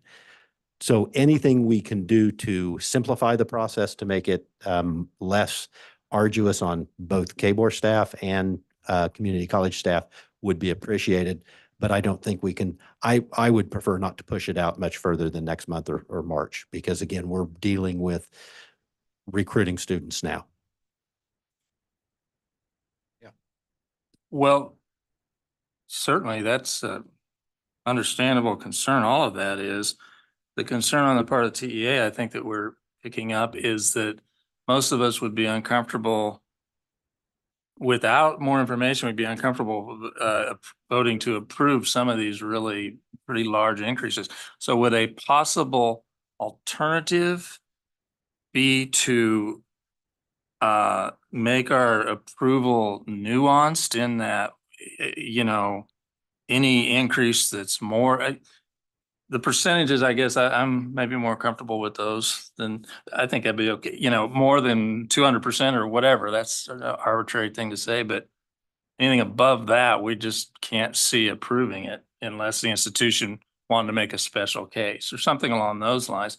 That meets our timeline, but it doesn't impose a undue information burden on the institutions. Does that work?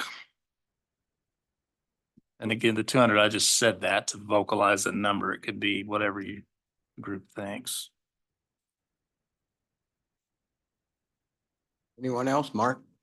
I just had a comment, with this availability of the excellent information, which we've been reviewing for several years, and it will be continued to review in the future.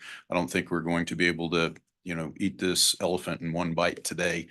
So with the time frame constraints that the colleges have expressed, I think we're going to have to move forward with a determination with guidance to make recommendations that perhaps this information's sent to all of the colleges. They have the opportunity to review it.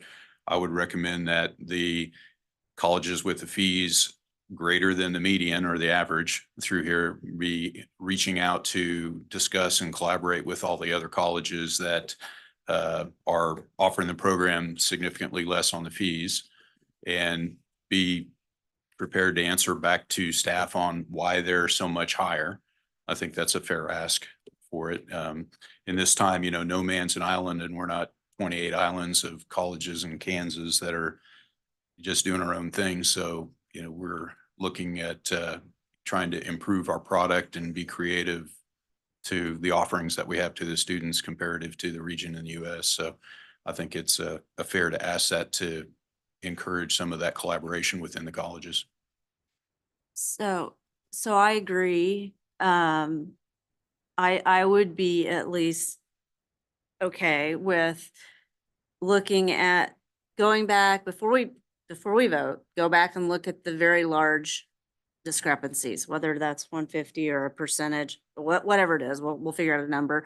And do that before we vote. And then with the caveat that by X and such a date, we go through at least the 27 aligned courses that to see maybe what the variance is between the colleges. And that would be something that would, instead of waiting until the month before we have to vote, we could over time do that. So the next time we would be more prepared to have a conversation and maybe address and fix some of these things. And another thing Sharman and I were talking about is we can go back and look at enrollment trends in Excel and CTE. What were the most enrolled in programs? And that's what we will hit first. So that if we have to do this part in February, part in March, the most enrolled in programs can be approved in February to hopefully give the colleges time to react. Okay, so we have a motion, we had a second. It's all over the place. It was amended. I can rescind all the above too, Ray. We should start over. Start over. If Cindy's agreeable, I'll rescind my motion. We can start over. Well, we might need to. I don't know. I'm gonna try to actually say those. You gonna do it? I was gonna actually try to make a motion and Oh. say what we've said, but I'm not sure I can summarize. Okay. Well, I do think we need to come to some agreement We do, today. we do. And I would hope a part of that agreement, not hope, but that part of that agreement will set a timeline that takes into consideration the pressures that institutions are under, but also the issue that Carter brought forward. These students, they need to know this information. Well, they do, but they need to know that the information, they can trust it, quite frankly. So if you have a motion, uh-oh, who? Uh-oh, here we go. Jim, I would suggest to add to it, I'm good with everything you have, maybe add this proviso to the amendment. That you want the explanations back from the colleges. Any college that does not give an explanation for an increase over that 150 amount, the TEA will not consider action on their increase. If you don't get an explanation, still not saying you're going to approve it with an explanation, but with no explanation. If they decide they don't want to give the explanation and they're going to accept the lesser amount or whatever, that's fine, but just trying to think how that might cut back some of the work.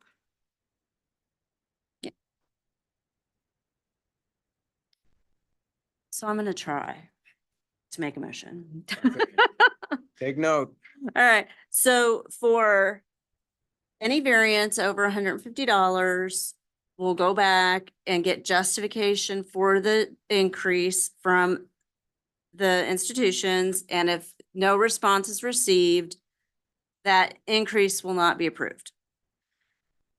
And post vote, we will go and look at the 27 aligned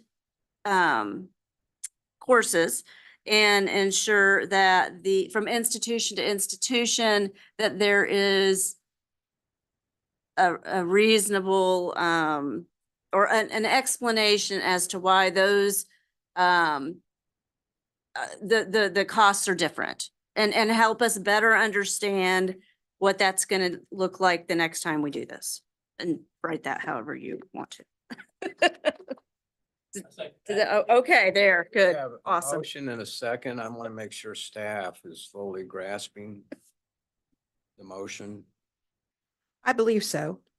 So we're going to first look at programs where there is a variance of $150 or more in the increased column, if you will.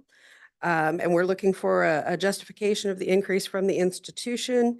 And if there is no explanation provided, then it's understood that the TEA would not take action on that increase, which would then, in my interpretation, would default the approved fee back to the 2024 fee.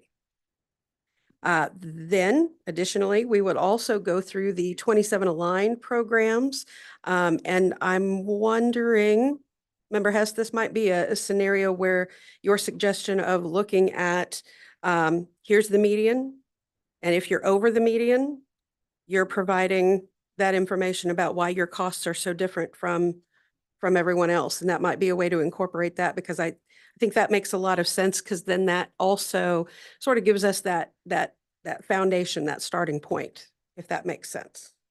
I think you have, there's an openness there to how you evaluate the programs. But basically just to give more data to the process and understanding. Well, it sounds like you captured. I think so. It sounds perfect. Exactly. I would also ask, not as part of the motion there, but just as we go forward, not as a part of this year, but into the collection on fees for next year, if there is an established threshold that we agree upon, whether it's 150 or higher, on the front end, just being proactive, that we can have those conversations and know that there's going to be need for follow-up and definition that comes back to the TEA in advance while we're going through the collection process. So if we can agree on the threshold, then we know at the point of collection that we need to be providing that information back. I agree. I mean, if we don't do it, someone will do it for us. Yep. And just keep that in mind. So, all right, we have a motion. And we have a second. Susan, you want to call the roll?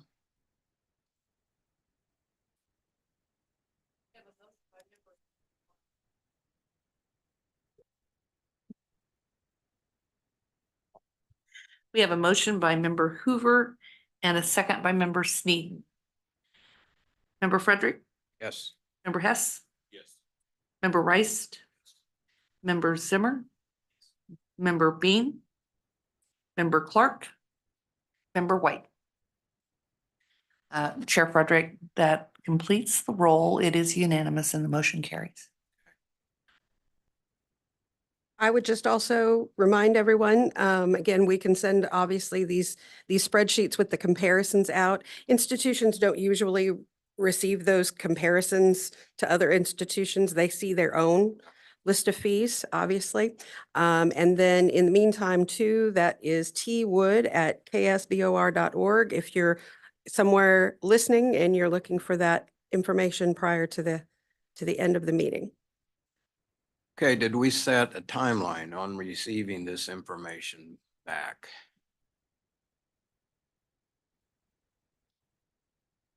Yeah, We have to look first. So we have to do this first step of above 150. okay. So we should probably send out an email Monday. I gotta submit the federal reports tomorrow, so I don't know when I'm gonna sleep, but we'll figure it out. Yeah. Well, there is Saturday and Sunday. Thank you. Thank you for letting me know that. We'll probably send an email out Monday and give institutions probably 3 weeks or so. That's gonna put us crunch to get it back to the full TEA, but we can make it happen. Okay, We would vote in March. I don't know that you would necessarily have all of the information by March because I'm thinking about, those, so if we're looking first at any variance of over of $100 or $150 or more, I think for all of our sakes, yeah, we need to look at March at the very earliest to be able to have that back to you all. okay, our March meeting, 28th, and it is face-to-face meeting, so that would be maybe a target. I think the onus is back on the colleges. If they don't provide that, as I understand the motion, they're going to be locked in on last year's fees. So, yeah. Okay, we're getting a clear signal from Elaine. Good afternoon. Yes, hello. Yes, please go on with your report, and I know you have an appointment. Thank you, Mr. Chairman. Thank you for accommodating my schedule today. I Just a am in a, moment. Thank you, Yes. Skills. oh, Great job. Keep going. Keep at it. All right, thank you. all right. So I'm here today to talk a little bit about the instructional cost model. While Vera pulls up the PowerPoint for me, I'm going to pass over some of the information, but would offer, especially for any new members of the authority, if you need some additional information about how this system works and how all these numbers are computed, I'm happy to sit down with the entirety of the TEA or individually with anyone or an institution as well who might be new to this process. I'm on. No. There we go. Here we go. We're rolling now. All right.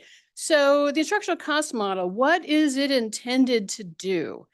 It is intended to attempt to calculate the state's share of state aid for the community colleges and the technical colleges for delivering courses to adult students. So we also use it for our high school students for Excel and CTE, but primarily it's aimed at doing at delivering courses to Kansas resident students. It is not intended to address colleges' costs. We know they have costs to deliver instruction for non-resident students. They have costs to run a dorm and run their student union and a bookstore and athletics. This is not that. The cost model is something that has inflationary adjustments built into it, We're going to see those figures in a moment. And it is what is used to calculate the state share for high school students in the technical courses, Senate Bill 155. It has been in place that the act that created this bill did pass in 2011, so it has been a rather long-standing practice, although we haven't always used the cost model in order to calculate state funding to the colleges, and we'll get into that a little bit. Depending on the student, state aid is delivered either in a third proportion, or a third, 2/3, or 100%, depending on who you are as a student.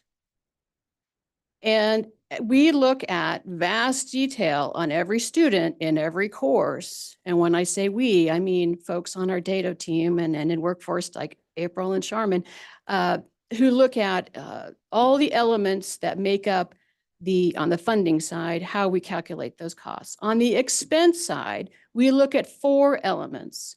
The instructor costs, the instructor in the class, that's one of the most important things, obviously.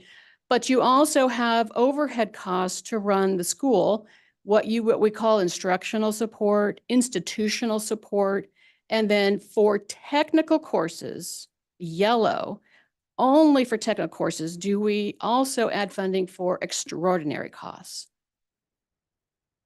And we just have a table here explaining where each of those 4 elements come from, how do we get that information.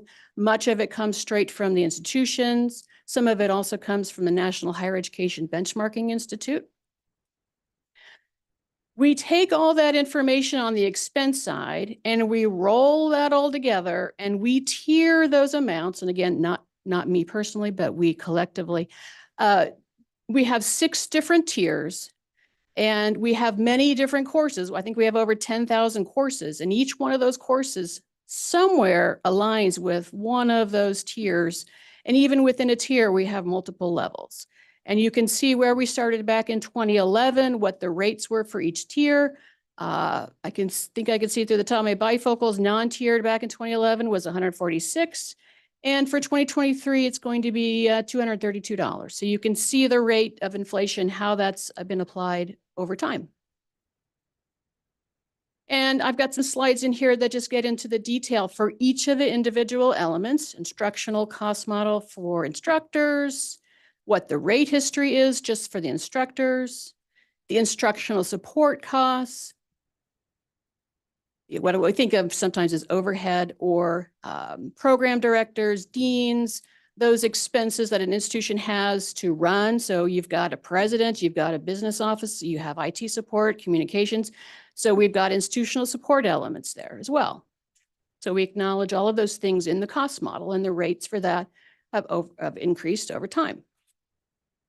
Extraordinary costs, that one extra piece that we do just for technical courses, that is to cover those very specific equipment or consumable expenses that a course might need. So if you're teaching someone radiology, you might need an X-ray machine, you might need welding booths, you're going to have to buy food for your culinary program, you're going to need fuel for your CDL program. If you have an ag program and you've got animals, you got to feed them. If you've got a medical program, you might need latex gloves. So we collect that information. We have switched, I believe, from a 5-year cycle to a 3-year cycle. And the institutions submit 3 years of actual expenditure data. And that is how that information is obtained. In the years, now back on that 3-year cycle, in the years that we don't receive a data refresh, the amounts are then adjusted for the rate of inflation. And again, you can see the different tiers there over time and how those have increased. So that's the expense side. So the colleges have their expenses to deliver the courses. Then how are those financed? And that's really the key for the instructional cost model. The purpose of it is to figure out how much state aid would go to each course. And so we do calculate that for each individual student. So for a student who comes from within a community college's taxing district, the concept is it's a third, a third, a third. And for all of our SB 143 or our adult students who are not in high school, that's about 40% of our courses. About 45% are community colleges for out district, and the other 15 are for our technical courses, or technical colleges courses. I've got some examples here. So if John is an in-district student at a community college taking a certain class, how would the state aid be calculated for that person in that class? Now you see the student tuition is $313. That is not necessarily what John would be charged in tuition. That is just what the instructional cost model would say is the student share of the cost. It is up to the college, obviously, to decide what to charge for tuition. Same for Jane. Jane is at a tech college taking small wind turbine. That's a tier rate 3, so it falls in a different category of state aid. Because it's a tech college, it's 2/3 state aid, so it's $666 in this case. Again, Jane would not necessarily be paying $333 in tuition for that class. Over time, the legislature has imposed what we call provisos on our state funding for tiered and non-tiered courses. And for many years, those provisos limited the board from funding colleges according to their enrollment. It basically said, you basically got what you got the prior year, unless there was a cut, and we did have some reductions over some of those years for tiered and non-tiered. And so everybody was just sort of held the same, roughly. It was only been since 2021, 2022, when we've started migrating to fully adopting the cost model for tiered and non-tiered funding. So it's 2022 legislature. They launched us onto the path to a 3-year plan to what we call recentering. So there's legislation there in 2022 in our appropriation bill that told the Board of Regents, you're going to start a 3-year path to recentering. The first year, everybody, if you were going to receive state aid less than the prior year, you were just held flat. But if you were going to get more, you got more. So nobody got less in 2023.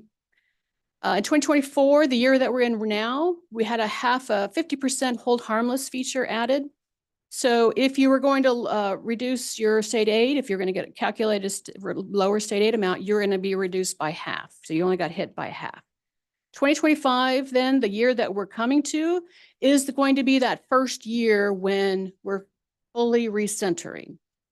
And I've got a timeline here on slide 2022 that just shows actually the sequence of events that take place every year in regards to figuring out tiered and non-tiered, submitting all the enrollment data. We do the extraordinary cost review, calculate the instruction and institutional support data, come to you to talk about this cost model output, and then the legislative process ensues. Then we know how much funding we have, what the legislature told us to administer those funds, and then we send out the money.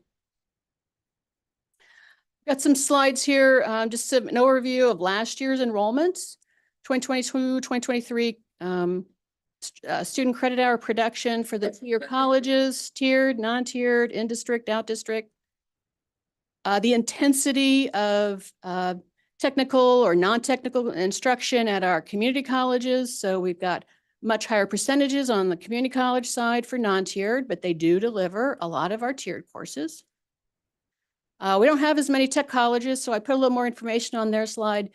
Just the number of credit hours that they're generating. You can see WSU Tech generating by far the most, and the intensity of their non-tiered versus tiered courses for last year. And so then if we could flip, I think there's been a slide, a page that's been handed out with the actual output of all those cost calculations that I just talked about. So for tiered and non-tiered, the output for, thank you, Vera. So the output for the state's share of the in-district and out-district costs for all of the colleges would come to next year, $65.75 million for tiered courses and $88.7 million for non-tiered courses. Could you pause just a minute? Yes. Has everyone found your page on that, your place? Okay. Green and yellow stripes. It's in our book. I don't know if it's numbered a page or not. Yeah. Okay, everyone. All right. All right. Very good. So this is simply the output as the cost model calculates the state share of those instructional costs for students who are in district, so a third, a third, a third, or at a tech college or a community college from out district, 2/3 state, 1/3 student. And you can see the amounts here. This does not take into consideration any other policy decisions that the legislature might decide to attack with imposing any adjustments to an instructor rate. We did make an adjustment last year for holding a tier 6 instructor rate flat.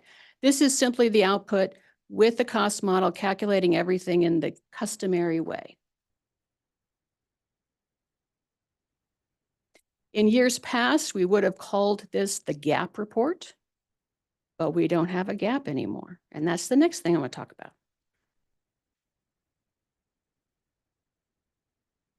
So the governor did issue, or she put out her budget earlier this year. Her budget has an ending balance this fiscal year of $2.8 billion. And next year, that ending balance drops to $1.4 billion. She has $450 million of tax changes in her budget. Our state budget is an annual executive budget process. The governor's budget is the legislature's starting point. So that's the reference point that they're going to work from. We do have some comments. We do a performance-based budgeting process, and we have a zero-based budget. We talk about that once in a while. But generally, everything is done on an incremental basis. What did you get last year? What is the legislature or governor willing to add to it? And then are you going to drop off anything like you had some one-time funding? That is essentially our budget process. For fiscal year 2025, which is the upcoming year, the Governor Kelly does recommend $210 million in state aid for what I call the big three. For tiered and non-tiered course credit hour aid, we've got $167 million recommended by the governor. That is a $6 million increase over 2024. So we would be fully covered to cover all of our tiered and non-tiered calculated costs for next year. Similarly, for Excel and CTE, she's recommending over $43 million, and that's a growth of 3.3 million. So again, we're thinking that that will cover anticipated enrollment growth for this year. Very pleased with that. She also recommended another $110,000 for adult education. That will meet our maintenance of effort threshold for this year and next year, but it does not expand our program as we had asked. We had asked for $1 million to expand services there. We did not get that, at least in her budget. Nursing initiative, governor does recommend $2 million over the amount that we've had for many, many years. So we'll be sorting out what to do with that. Originally, the proposal was for $10 million with the hope that we would be able to purchase more lab equipment, expand classrooms, help students with their NCLEX, and other costs to expand program capacity. We had hoped that maybe we could get almost 930 additional graduates per year. So since we only got 2 million instead of the 10, we'll be sorting out what that will mean. Other big important things for the colleges, 7.4 million for CT capital outlay. That's the third year at that level. And that will go to the colleges that are designated in statute, and $6.5 million for cybersecurity and IT improvements. We've all seen with the court system how important that can be. That's the second year of state support for the colleges for that.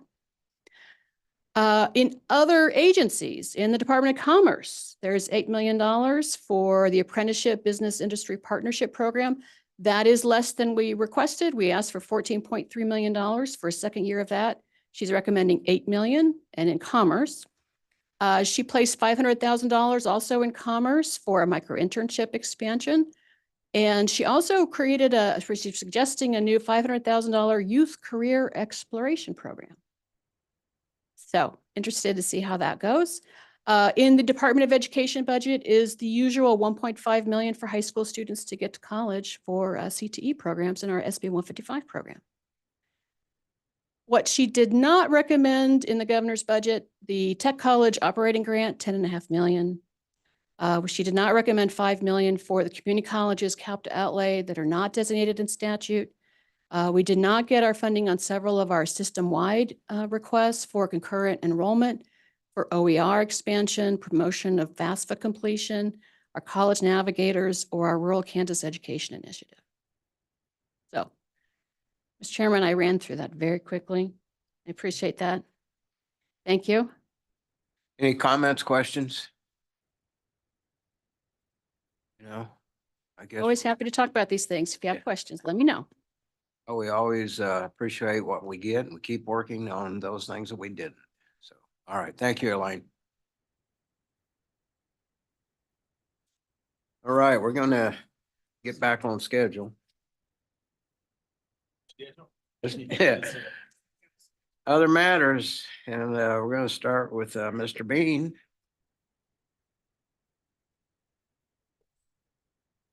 You're gonna give us an update on all that money you guys got, I guess.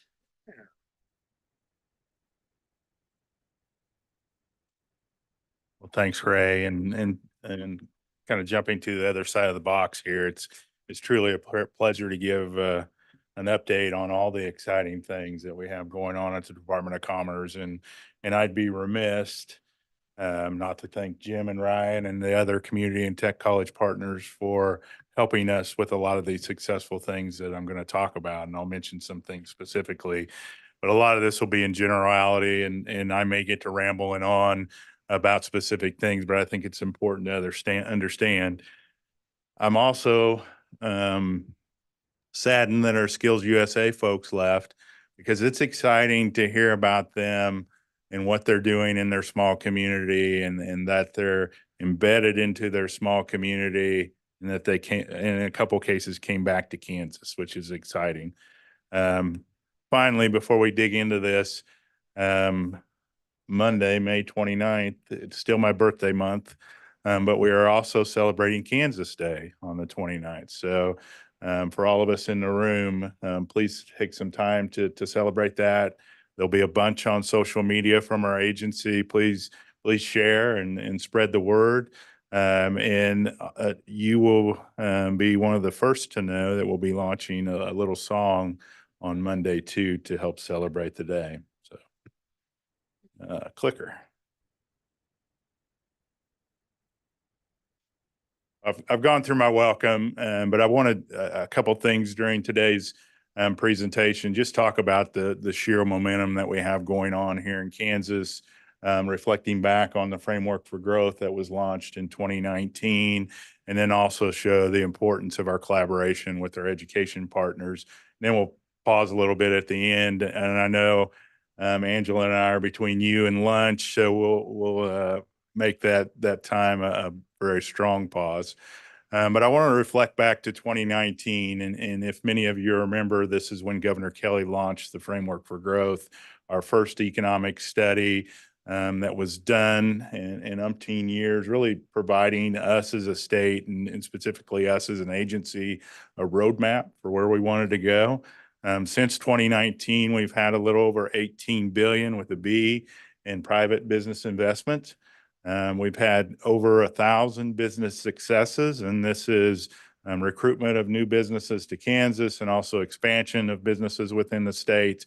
And within that period from 2019 to basically December of 2023, a little over 65,000 jobs have been created or retained within the state through business incentive programs.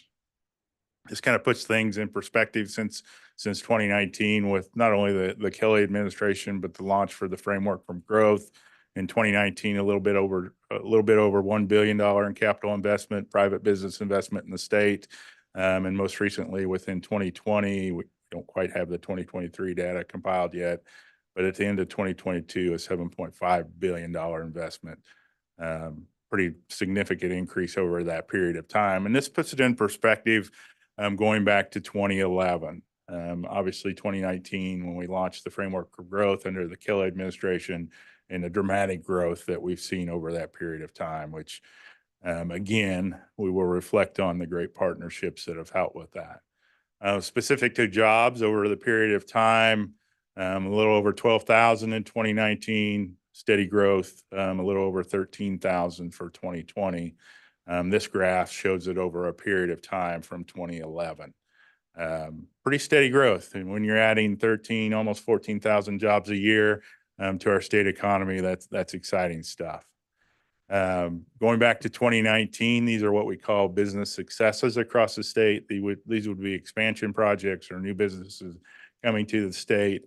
What's pleasant to see in this heat map, if you will, is that we have a very strong mix of urban and rural investment across the state. And for us as an agency, that's important. Here's the next.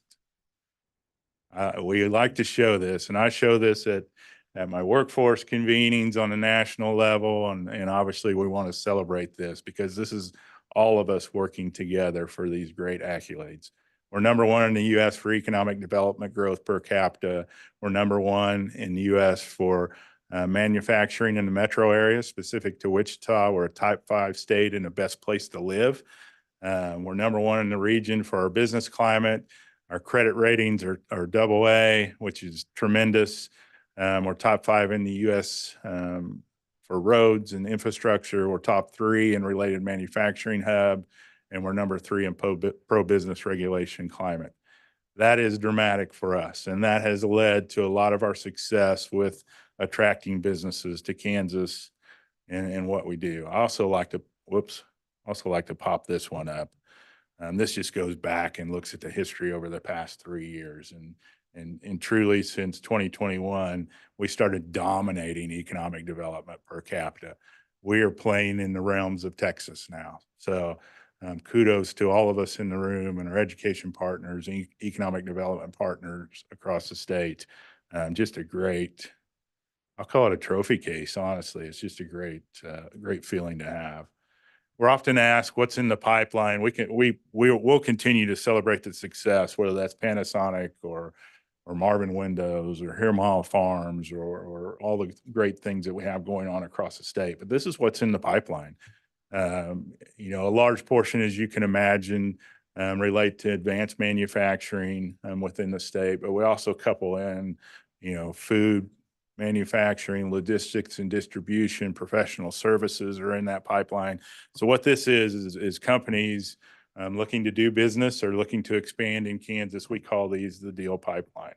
And it's a pretty significant amount. It's well over 200 active projects going on. I think we're closer to 221 right now, to be exact. But a lot of stuff. And again, that's a result of some of the previous slides that I've shown you, just the great stuff going on here in Kansas. I often say that we as a state and we're getting better as an agency of being Kansas humble. But we've got a lot of secret sauce going on right now that really amplifies Kansas in the map. We're no longer a third or fourth choice when site selectors are looking at places to locate. We're number one. And really boils down to the economic climate that we have and the great partnerships across the state. When Governor Kelly took office in 2019, along with now Lieutenant Governor Toland, also Secretary Toland, his vision within the agency was really to take a holistic approach at how we do economic development. We've traditionally had business development, workforce services, and community development. But really looking at, okay, what are the other touch factors that influence economic development and quality of life? Within the past 4 years, we've added the Office of Innovation to continually look at things that are innovating in the economy and also businesses that are innovating. And a key strategy with this particular unit of work is matching the businesses that we recruit to Kansas with what we're producing out of our education system.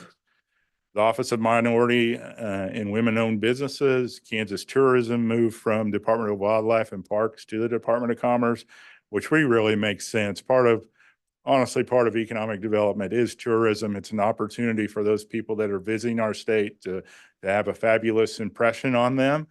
We look at it as a talent recruitment piece also, that people visiting events and sites within Kansas, this may be their first time to experience Kansas, and what a great opportunity to talk about the great things and the great places we have to live in Kansas. Our international trade division has gone from 1 director to now 6 employees in locations in other countries to help with that recruitment process. And most recently, we've added the Office of Broadband which has been mentioned earlier in some reports with all the great initiatives they have going on, but ensuring that we have quality broadband access in our communities across Kansas. Not just access, but quality access. And then also improving the digital literacy within all of our population across Kansas. 2 years ago, Governor Kelly established the Office of Registered Apprenticeship. It has really amplified our strategies, not only to train and educate our workforce, but also to meet business industry needs talent-wise. But we're also looking at this as a way to retain talent in the state, so we don't push them out. I've mentioned the framework of growth for several times. Just a refresher on that, there's 4 pillars within that: talent, innovation, community, and policy. And hopefully some of the things that I've talked about influence what has happened within that. But I'll specifically focus on the talent pillar because that's been my baby since 2019. One thing we did recognize in the talent pillar through our research is we've known we have great educational systems in Kansas and do a great job educating our populations. Unfortunately, we had an issue of we do an even better job of exporting talent. We know that our community and technical college partners greatly influence that. I think the last research, that last data that I've seen, it's around 85% retention rate in Kansas. Is that about right? So a great avenue to keep our folks here. We've launched work-based learning initiatives with young adults still in high school and junior high to expose them to career opportunities within their communities, with the goal of them to realize that, hey, there's a very good paying job right in my back door that provides a great quality of life and a good community. So we're working with our workforce system partner, our community and technical college partners, and also business and industry on the local level. So if anybody's listening or any of you in the room want to engage, please let me know, and we can certainly make connections with our work-based learning intermediaries. Our goal is to be in every high school in the state. We're about halfway there right now. And this initiative launched in pilot about 3 years ago or almost 4 years ago now, in partnership with the Board of Regents and Kansas Department of Education. I mentioned innovation a little bit, but really, focusing, and this overlaps a little bit for me into the talent realm, but focusing on those innovative jobs and those innovative opportunities for Kansas to align what we're producing out of our higher education system to those jobs. We as Kansas have done a great job with our animal health corridor, our animal feed and nutrition corridor, our aviation corridors, but really looking at other ways that we can be innovative in that process and growing our existing businesses, but also recruiting businesses. The next one is special not only to Secretary Tolan and Governor Kelly, but also to all the staff, is building solid communities that people want to be in, want to experience life, want their children to stay in. And this is both urban and small communities. I was giddy to listen to the students talk about Goodland, Kansas, and the things that they have going on there, and even the smaller communities surrounding that. It's really creating a space that people want to be, want to live, and want to experience. You and I in this room know a lot about our communities, but do our young adults, our children, know of the opportunities? Do they know we have the world's largest ball of twine, or do they know we have the world's largest hand dug well? We may, think, that's, but to people coming and our young adults, we need to expose them to the quality things.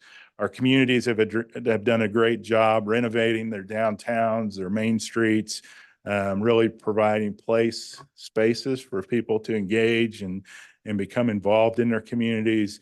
And you can start to feel the swing. There's a sense of pride among our communities of these are great places to live and work and play. And the final thing, and not the funnest thing in the world, relates to policy. And we've done a lot to try to influence that. I think probably the biggest legislation has been related to economic development, and those have been our mega project legislation last legislative session.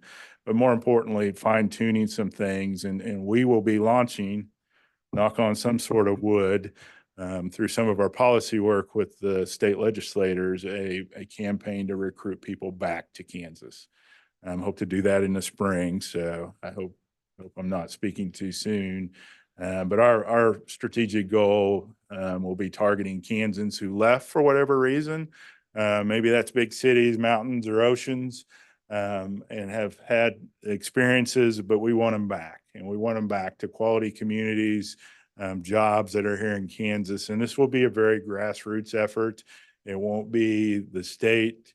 We'll be in a support mode, but it will be very community-based recruitment type stuff, like a student who left Iola, Kansas, and went to Chicago, had their experience, maybe has a family now, but really trying to recruit that person back to a job in the community that aligns with their skill set and the memories. So that's a lot of talking right there. Our targeted sectors mentioned in the framework for growth, those are up there on the board. I always like to mention that, there are sectors that aren't necessarily our targets, but they also will be forever embedded in our economy in Kansas. And one of the best examples of that is healthcare. Access to quality healthcare and healthcare providers across the state are vitally important. Our priorities areas not only identified within the framework, but also continue to be a key focus to us is centered around housing, childcare, broadband, our workforce, and also placemaking, which is making our communities excited. Specific on housing, we don't have enough houses in Kansas. I think many of you can relate to that back in your hometowns, but we need not only housing, but housing that aligns with our workforce within those communities. Childcare, if you'd have asked me 10 years ago within the workforce system, if childcare would be on my radar, I'd say, probably not. But today it is. Childcare is more important as families are changing. In some cases, single parents, in some cases, both parents working. We have to have access and capacity within our child care system. And that has been well heard with the Kelly administration in launching a lot of her child care and child care capacity issues. And there's some great examples of communities coming together across the state, not only to build, but to staff and increase that capacity there locally. I talked about broadband. Workforce is a continual issue. Angela and her team will go into the details, but we're at historic low unemployment rates. I think the last time I checked, we're at around 2.8-ish. I'll say ish. So Angela has some room on each side. I think 4% is considered full employment. We're at 2.8. We're not in any different shape than our neighboring states. So the key, I see a lot of keys with addressing this concern. One, the upskilling of people. We have to continue to do that. We have to retain our talent here in Kansas. We have to continue to be one of the best education states in the world. And we have to continue to have great partnerships, not only with K-12, community and technical colleges, and our universities to build our workforce, but to keep them here in the state. I told you I was going to be brief. Just some pipeline stuff. And I failed to admit a few things. I'll jump to the next slide. I've mentioned a lot of these things. These are just some opportunities and partnerships that have come out of the agency in the past couple of years. Here's an example of K-Train, formerly known as Workforce Aid, which is a program available to our community and tech colleges and partnerships with a consortium of businesses. These are just a couple examples that were on top of the pile when I was looking at them. One of them is Kansas City, Kansas Community Colleges partnerships with multiple employers within the KC Metro Kansas side around industrial maintenance technicians. And then also Fort Scott Community College recently launched their CDL training program with many businesses within Southeast Kansas. So I think if we come away from anything, we've been using this slogan for about the past 3 years is alignment equals growth. And what I really mean by that from my perspective is the alignment of education with business and industry's need, the quickness to react to alignment and grow will lead to our growth. I want to give a couple examples, and these are just 3 of many. We wouldn't have landed Panasonic in the state if it wouldn't have been for a lot of reasons, but one of them is our educational partners at the table and at the table from the beginning. No other state that was recruiting Panasonic had that much engagement from that onset. So a lot of the, one of many reasons, Kansas is cool being the best one, but a lot of the reason Panasonic just selected not only Kansas, but the site they did was to access talent in education. Not publicly noticed, but they have made their own public comment. Marvin Windows will be in the Wyandotte County area.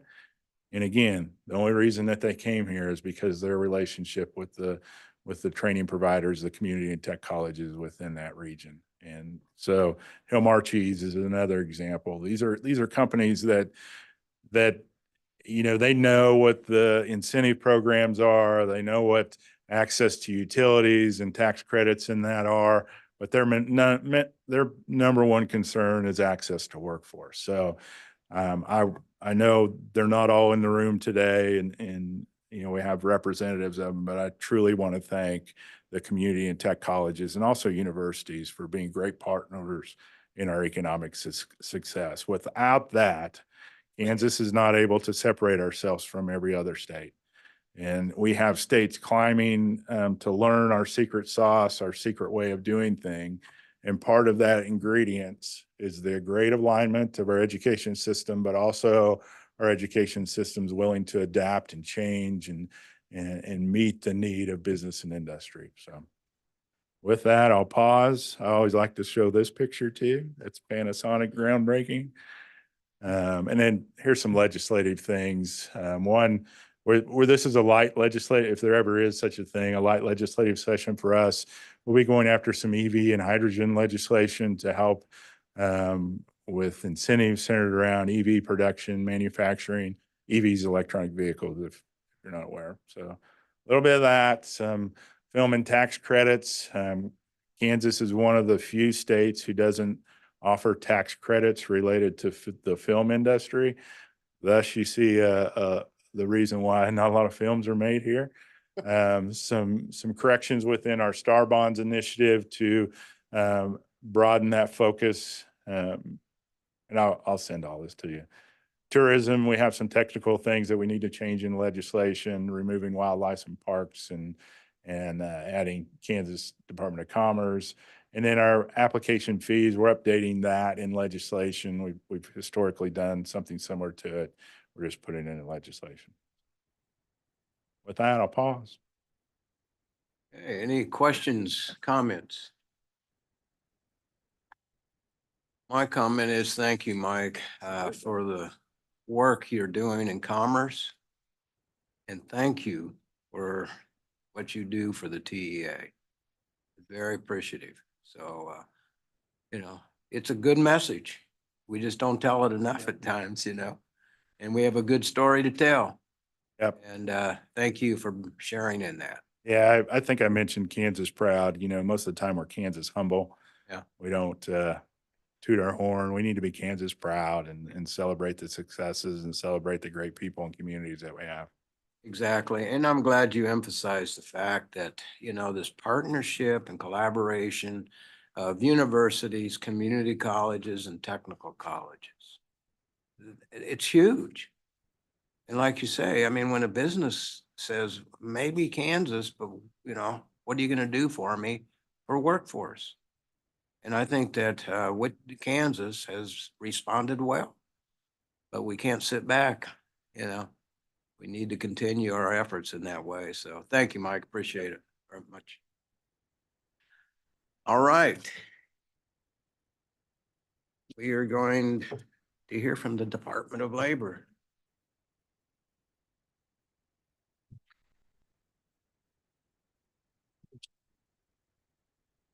Thank you.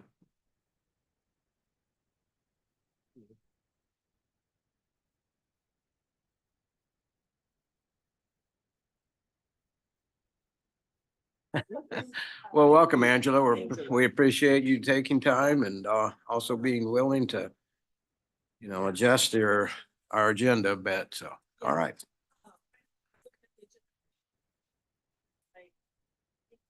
hold the 10 minutes. I can talk about OMI for a little longer. So I might squeeze some more in there, but now I feel a little bad because I know everyone's starting and now I'm last. And I'll try to highlight a lot of things, and then what I really want to do is kind of focus on new stuff that we're working on. Just a little bit about me. Sorry, I'm Angela White. I'm the director for the Labor Market Services Division within the Kansas Department of Labor.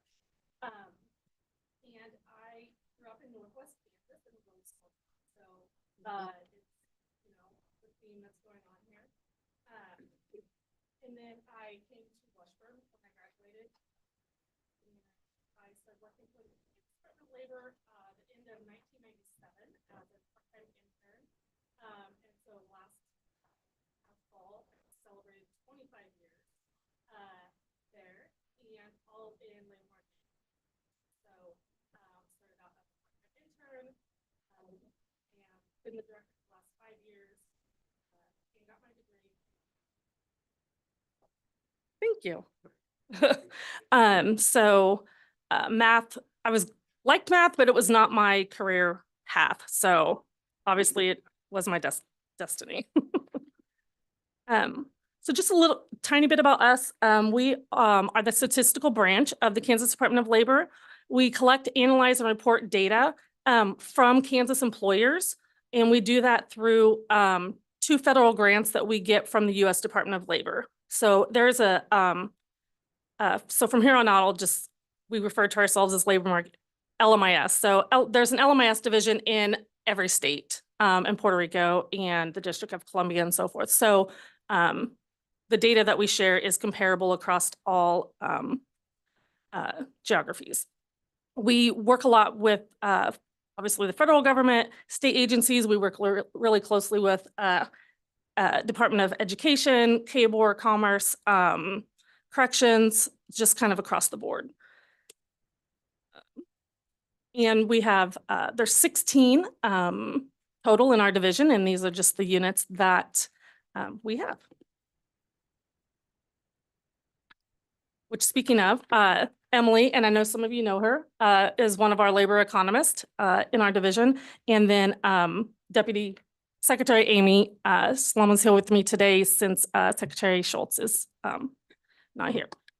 So from our main KDO website, this is just a quick overview of where you can find us. So we have a link from our main website, and then we have our own kind of link website. So when these get sent out, all these hyperlinks do work, with the caveat that the vendor that we work with is having a little bit of issues. So they might not work as soon as you get the presentation, but they will, the ones on the pages following. You'll probably know us mainly for the monthly, hopefully, the unemployment rate that we release every month and the number of jobs that comes out from our agency. Our division does that.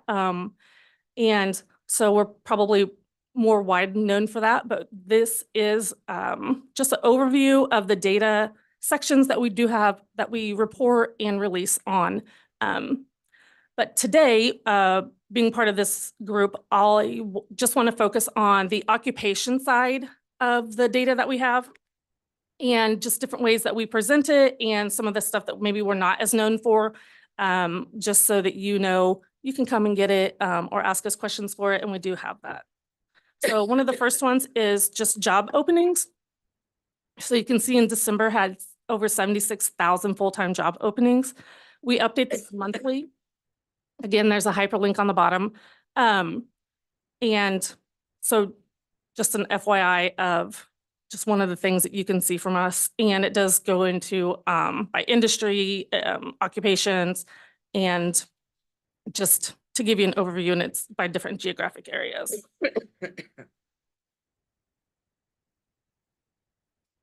One of the other things that I think does not maybe get highlighted as much in the data that we do is occupational licensing. So it is a requirement in our grant that every 2 years we submit occupations and licensure requirements. So these are submitted by the standard occupation. Every occupation has a standard occupational code. And then what this includes is just kind of where to go and get more information about that license, who gives it to you, how much it is, things like that. So again, just another FYI. I think you guys are also hopefully familiar with our industry and occupational employment projections. So we do that by these 7 projection regions, which really takes, if you're familiar with obviously the 5 local areas that we have, takes that local area 1, divides it into 3, so that you can get a little bit more insight on those areas because they are quite different.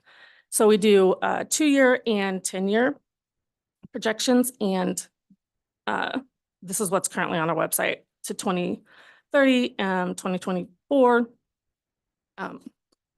So my favorite, well, I shouldn't say favorite,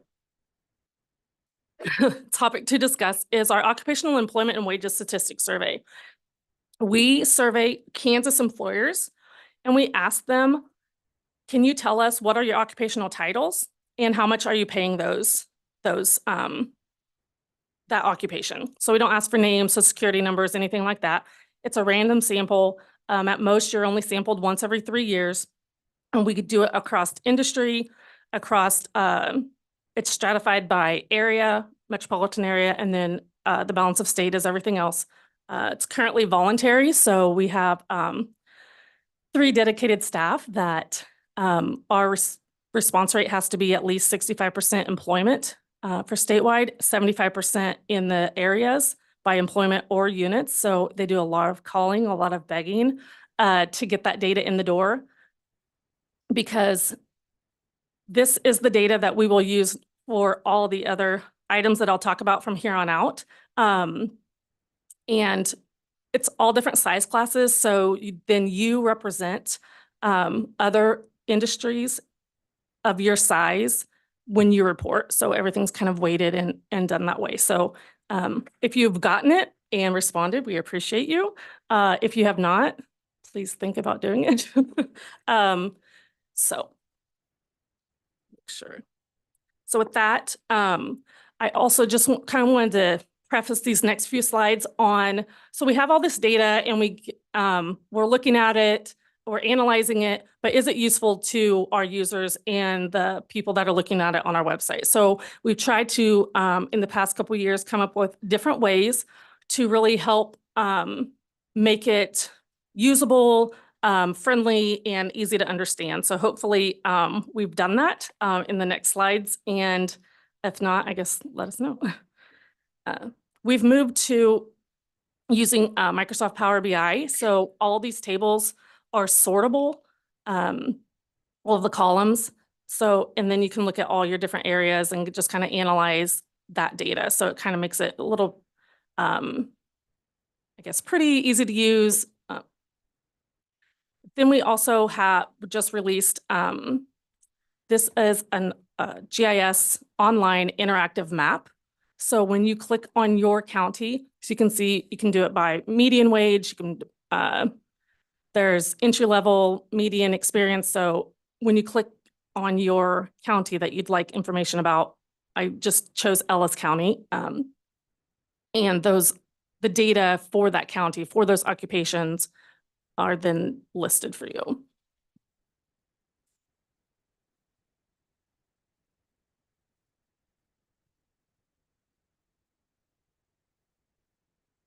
So again, in analyzing all the data that we've come up with, the Outlook information, the job openings data, and now the wage data. So we've compiled all that data and we have created a high demand, high wage occupational list. So we also do have high demand occupations, but a lot of those that don't have a high wage are your expected turnover jobs, retail sales, fast food, there's always going to be in demand. So we really wanted to kind of call those out that you can make a livable wage on. Again, this is our Power BI, so it's all sortable. It's by the 7 regions. We also have Excel files that you can download, as you can see on this slide. And then one of the things that we've done over the years is our data, like I said, is only as good as if people can use it and find it useful. So we've worked with Natalie a lot over the years.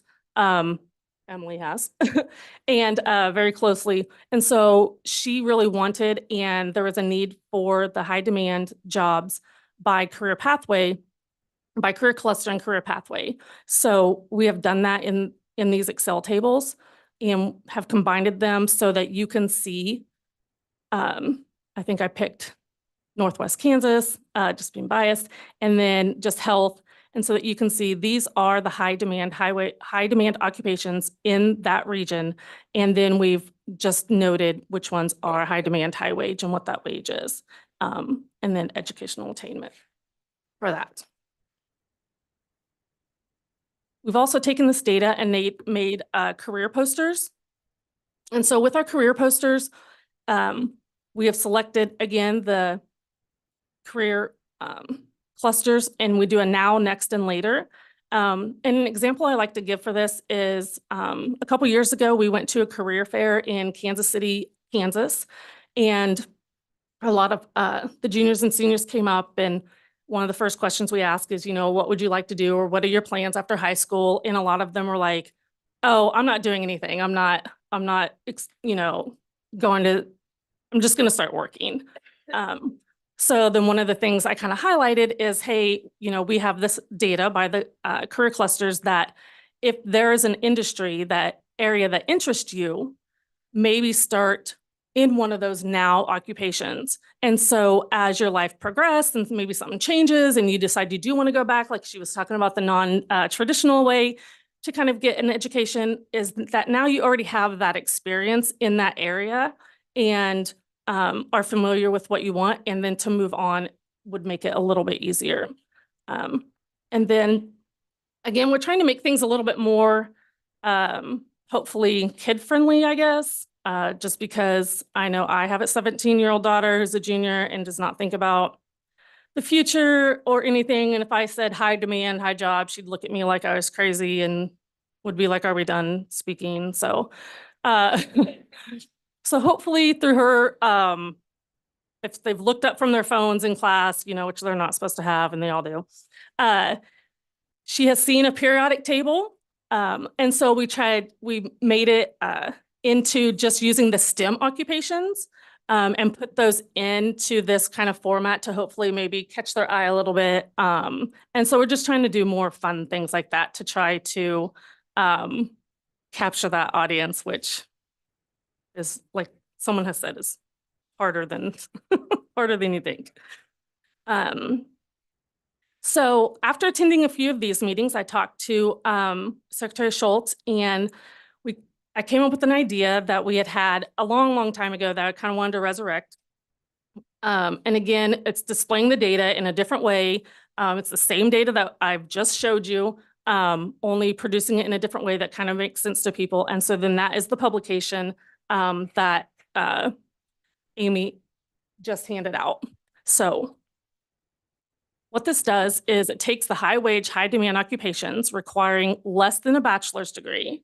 So there were 56 occupations that met the criteria for being a high wage, high demand occupation.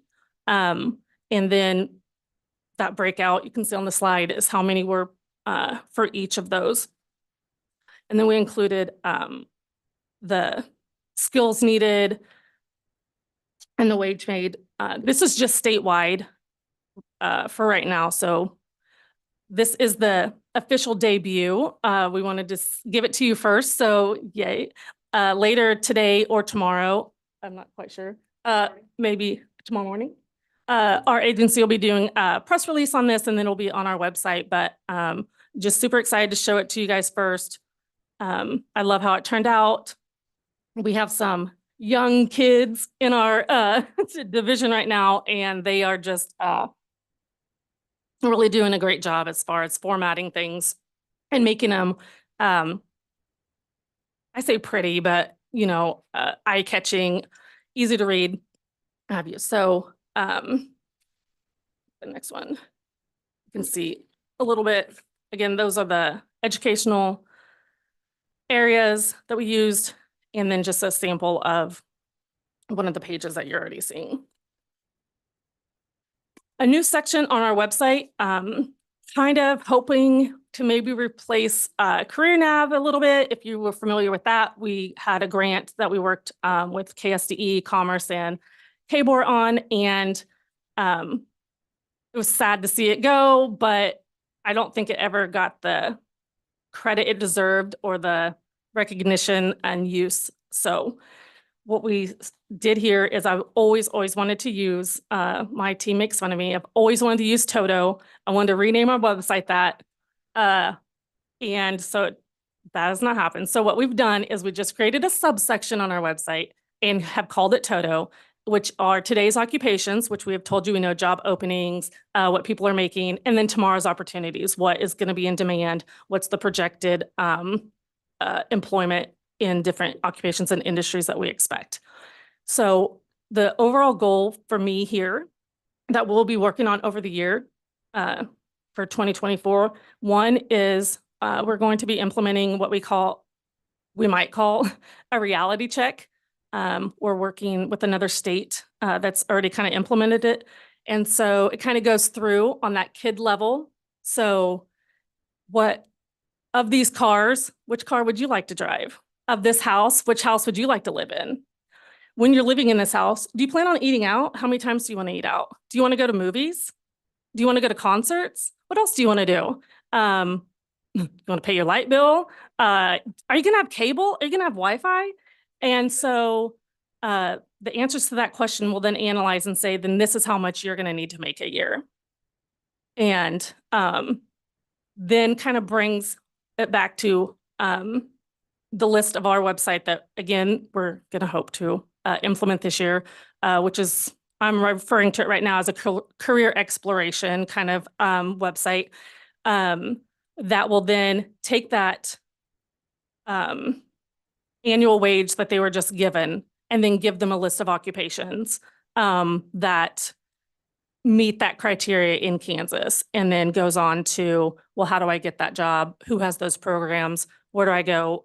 Which is what the Career Nav did. So it kind of took that career pathway and it fed it into all the post-secondary institutions by location and price and the programs that were offered for the area that they were interested in. So those are a couple of things that we're really working on over the next year.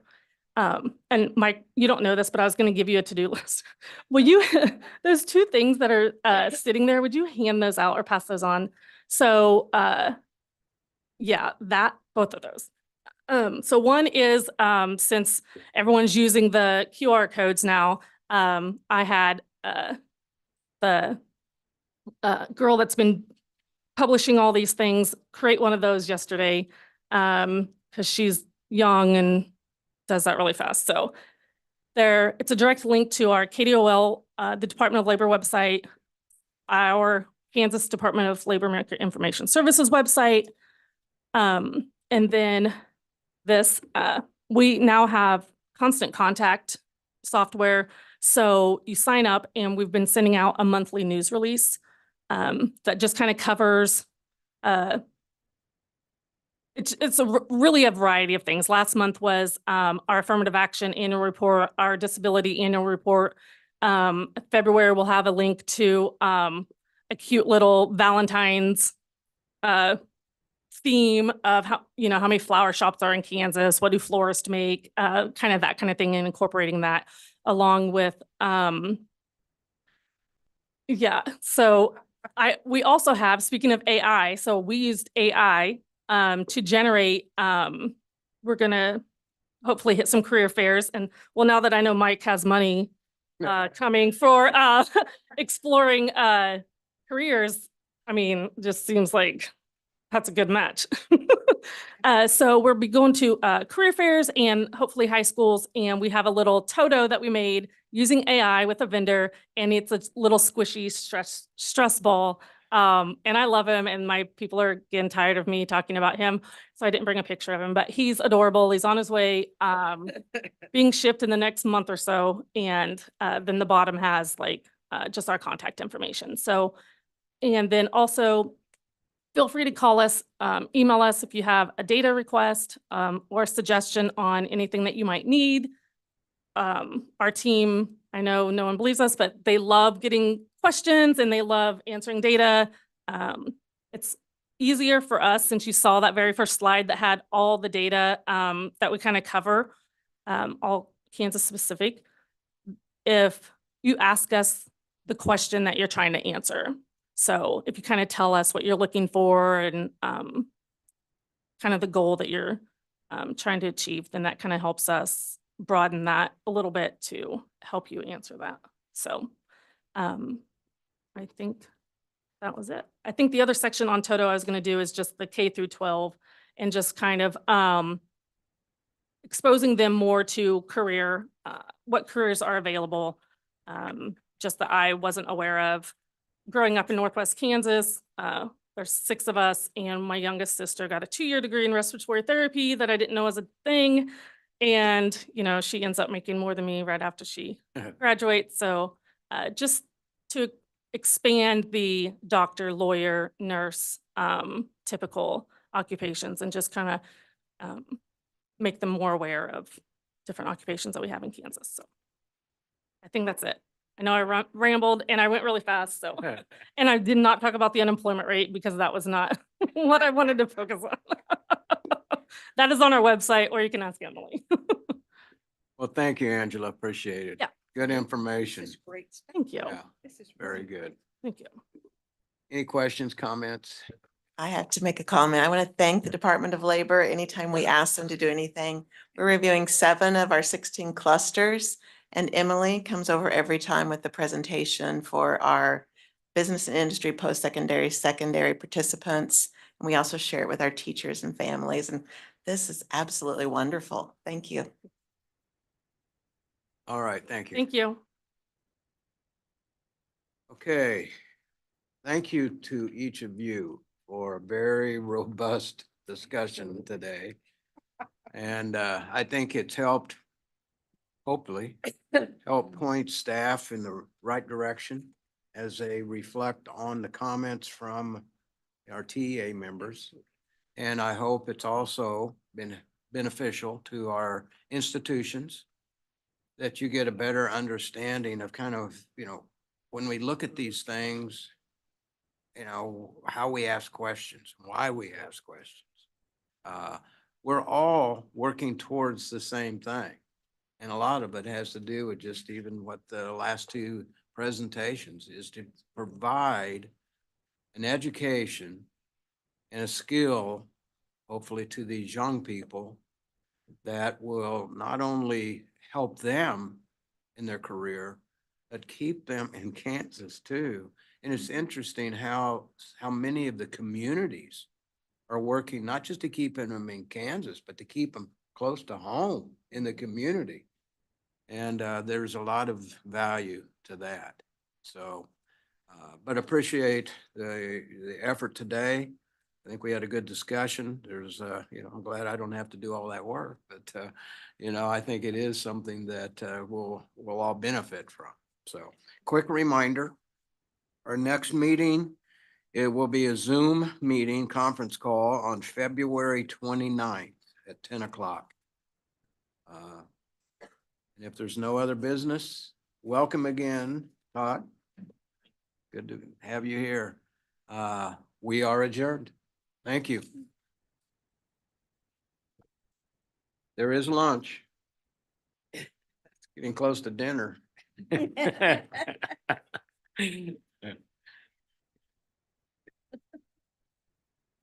gonna share this with my grandkids. That's actually really nice. I got 4 of them.